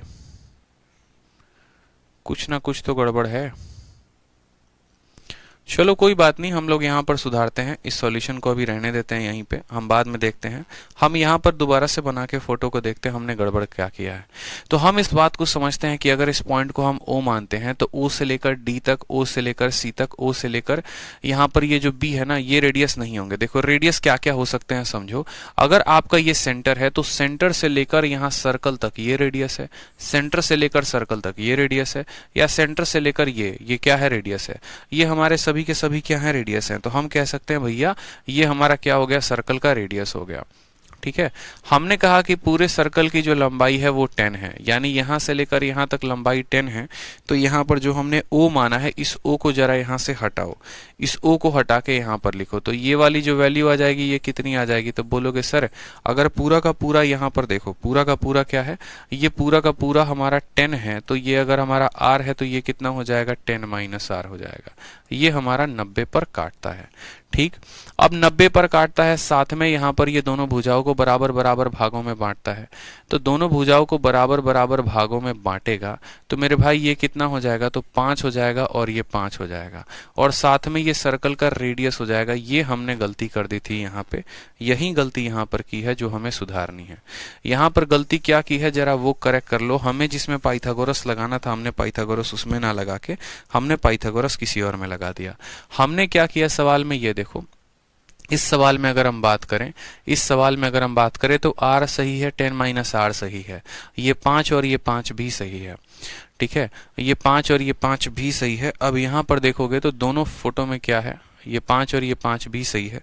अब इस पॉइंट को जब आप O बोलते हो तो देखो यहाँ से लेकर यहाँ तक जो ये होता है ना, ये रेडियस है मेरे भाई सर्कल का, 5√2 नहीं है। O से लेकर B तक जो सर्कल का है वो रेडियस है, OB जो है वो सर्कल का रेडियस है। यही बात आपको जो है थोड़ा सा ध्यान रखना था कि ये जो हमारा OB आएगा ये क्या आएगा? रेडियस आएगा, यानी यहाँ पर ये रेडियस हो गया हमारा। मैंने वही तो कहा सवाल में, देखो अब इसका डिटेल में प्रूफ मैं आपको अगले पन्ने में करा रहा हूँ, जरा सीखिएगा यहाँ पे। ठीक है, जरा सीखिएगा मेरी बात को, दोबारा से समझिएगा। मानिए मैंने हर कुछ यहाँ पर मिटा दिया है, सब कुछ मिटा दिया है मैंने कहा इसका सेंटर जो है वो यहाँ पर है, और इस सेंटर से एक पॉइंट यहाँ पर डाला, इस सेंटर से हमने एक पॉइंट यहाँ डाला, और इस सेंटर से मैंने क्या किया? एक पॉइंट यहाँ पे डाला। तो हमें ये बात समझने की आवश्यकता है कि हमारा रेडियस कौन सा है। तो सेंटर से सर्कल के परिधि पर कोई भी डाला गया पॉइंट रेडियस होता है, ये भी रेडियस होगा, ये भी रेडियस होगा, और ये भी रेडियस होगा, यानी ये क्या कहलाएगा? तो रेडियस कहलाएगा। ठीक है, समझ गए मेरी बात को आप? अगर ये हमारा रेडियस है, त्रिज्या है, और पूरा का लंबाई हमारा 10 है, तो ये 10 है तो ये R है, तो ये कितना हो जाएगा? तो बोलोगे सर 10 माइनस R। ठीक है, कितना हो जाएगा? 10 माइनस R। समझना मेरी बात को, कितना हो जाएगा? 10 माइनस R। और ये भी रेडियस है, ये भी रेडियस है, और ये भी क्या है? रेडियस है। अब जब सर्कल के सेंटर से किसी भी कॉर्ड पे जब आप कोई वैल्यू डालते हैं तो उसको बराबर भागों में काटता है। पूरा AD का मान 10 है तो ये हमारा 5 हो गया, तो ये भी हमारा 5 हो गया।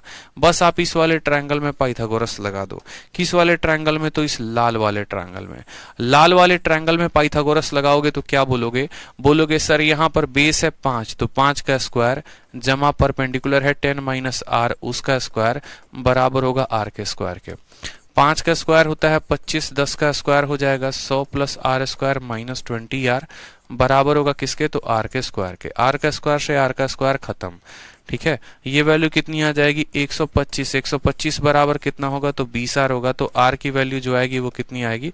ठीक है, 2 छक 12, 2 दूनी 4, 6.25 जो होगा वो क्या होगा, करेक्ट आंसर होगा। आर की वैल्यू हमारी 6.25 आ जाएगी, आप भाग करके देख लेंगे। तो यहां पर भी जो रेडियस पूछा गया था वो कितना पूछा गया था, 6.25।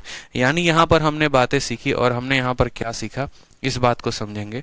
जो बात हम आपको बताना चाह रहे थे कि अगर हम किसी सर्कल को अंदर बनाते हैं तो रेडियस 5 आता है, वो सर्कल को हम थोड़ा सा बाहर बनाते हैं तो रेडियस 5√2 आता है, ठीक है। और वो सर्कल को अगर हम ऐसे इस तरीके से बनाते हैं तो रेडियस 6.25 आया।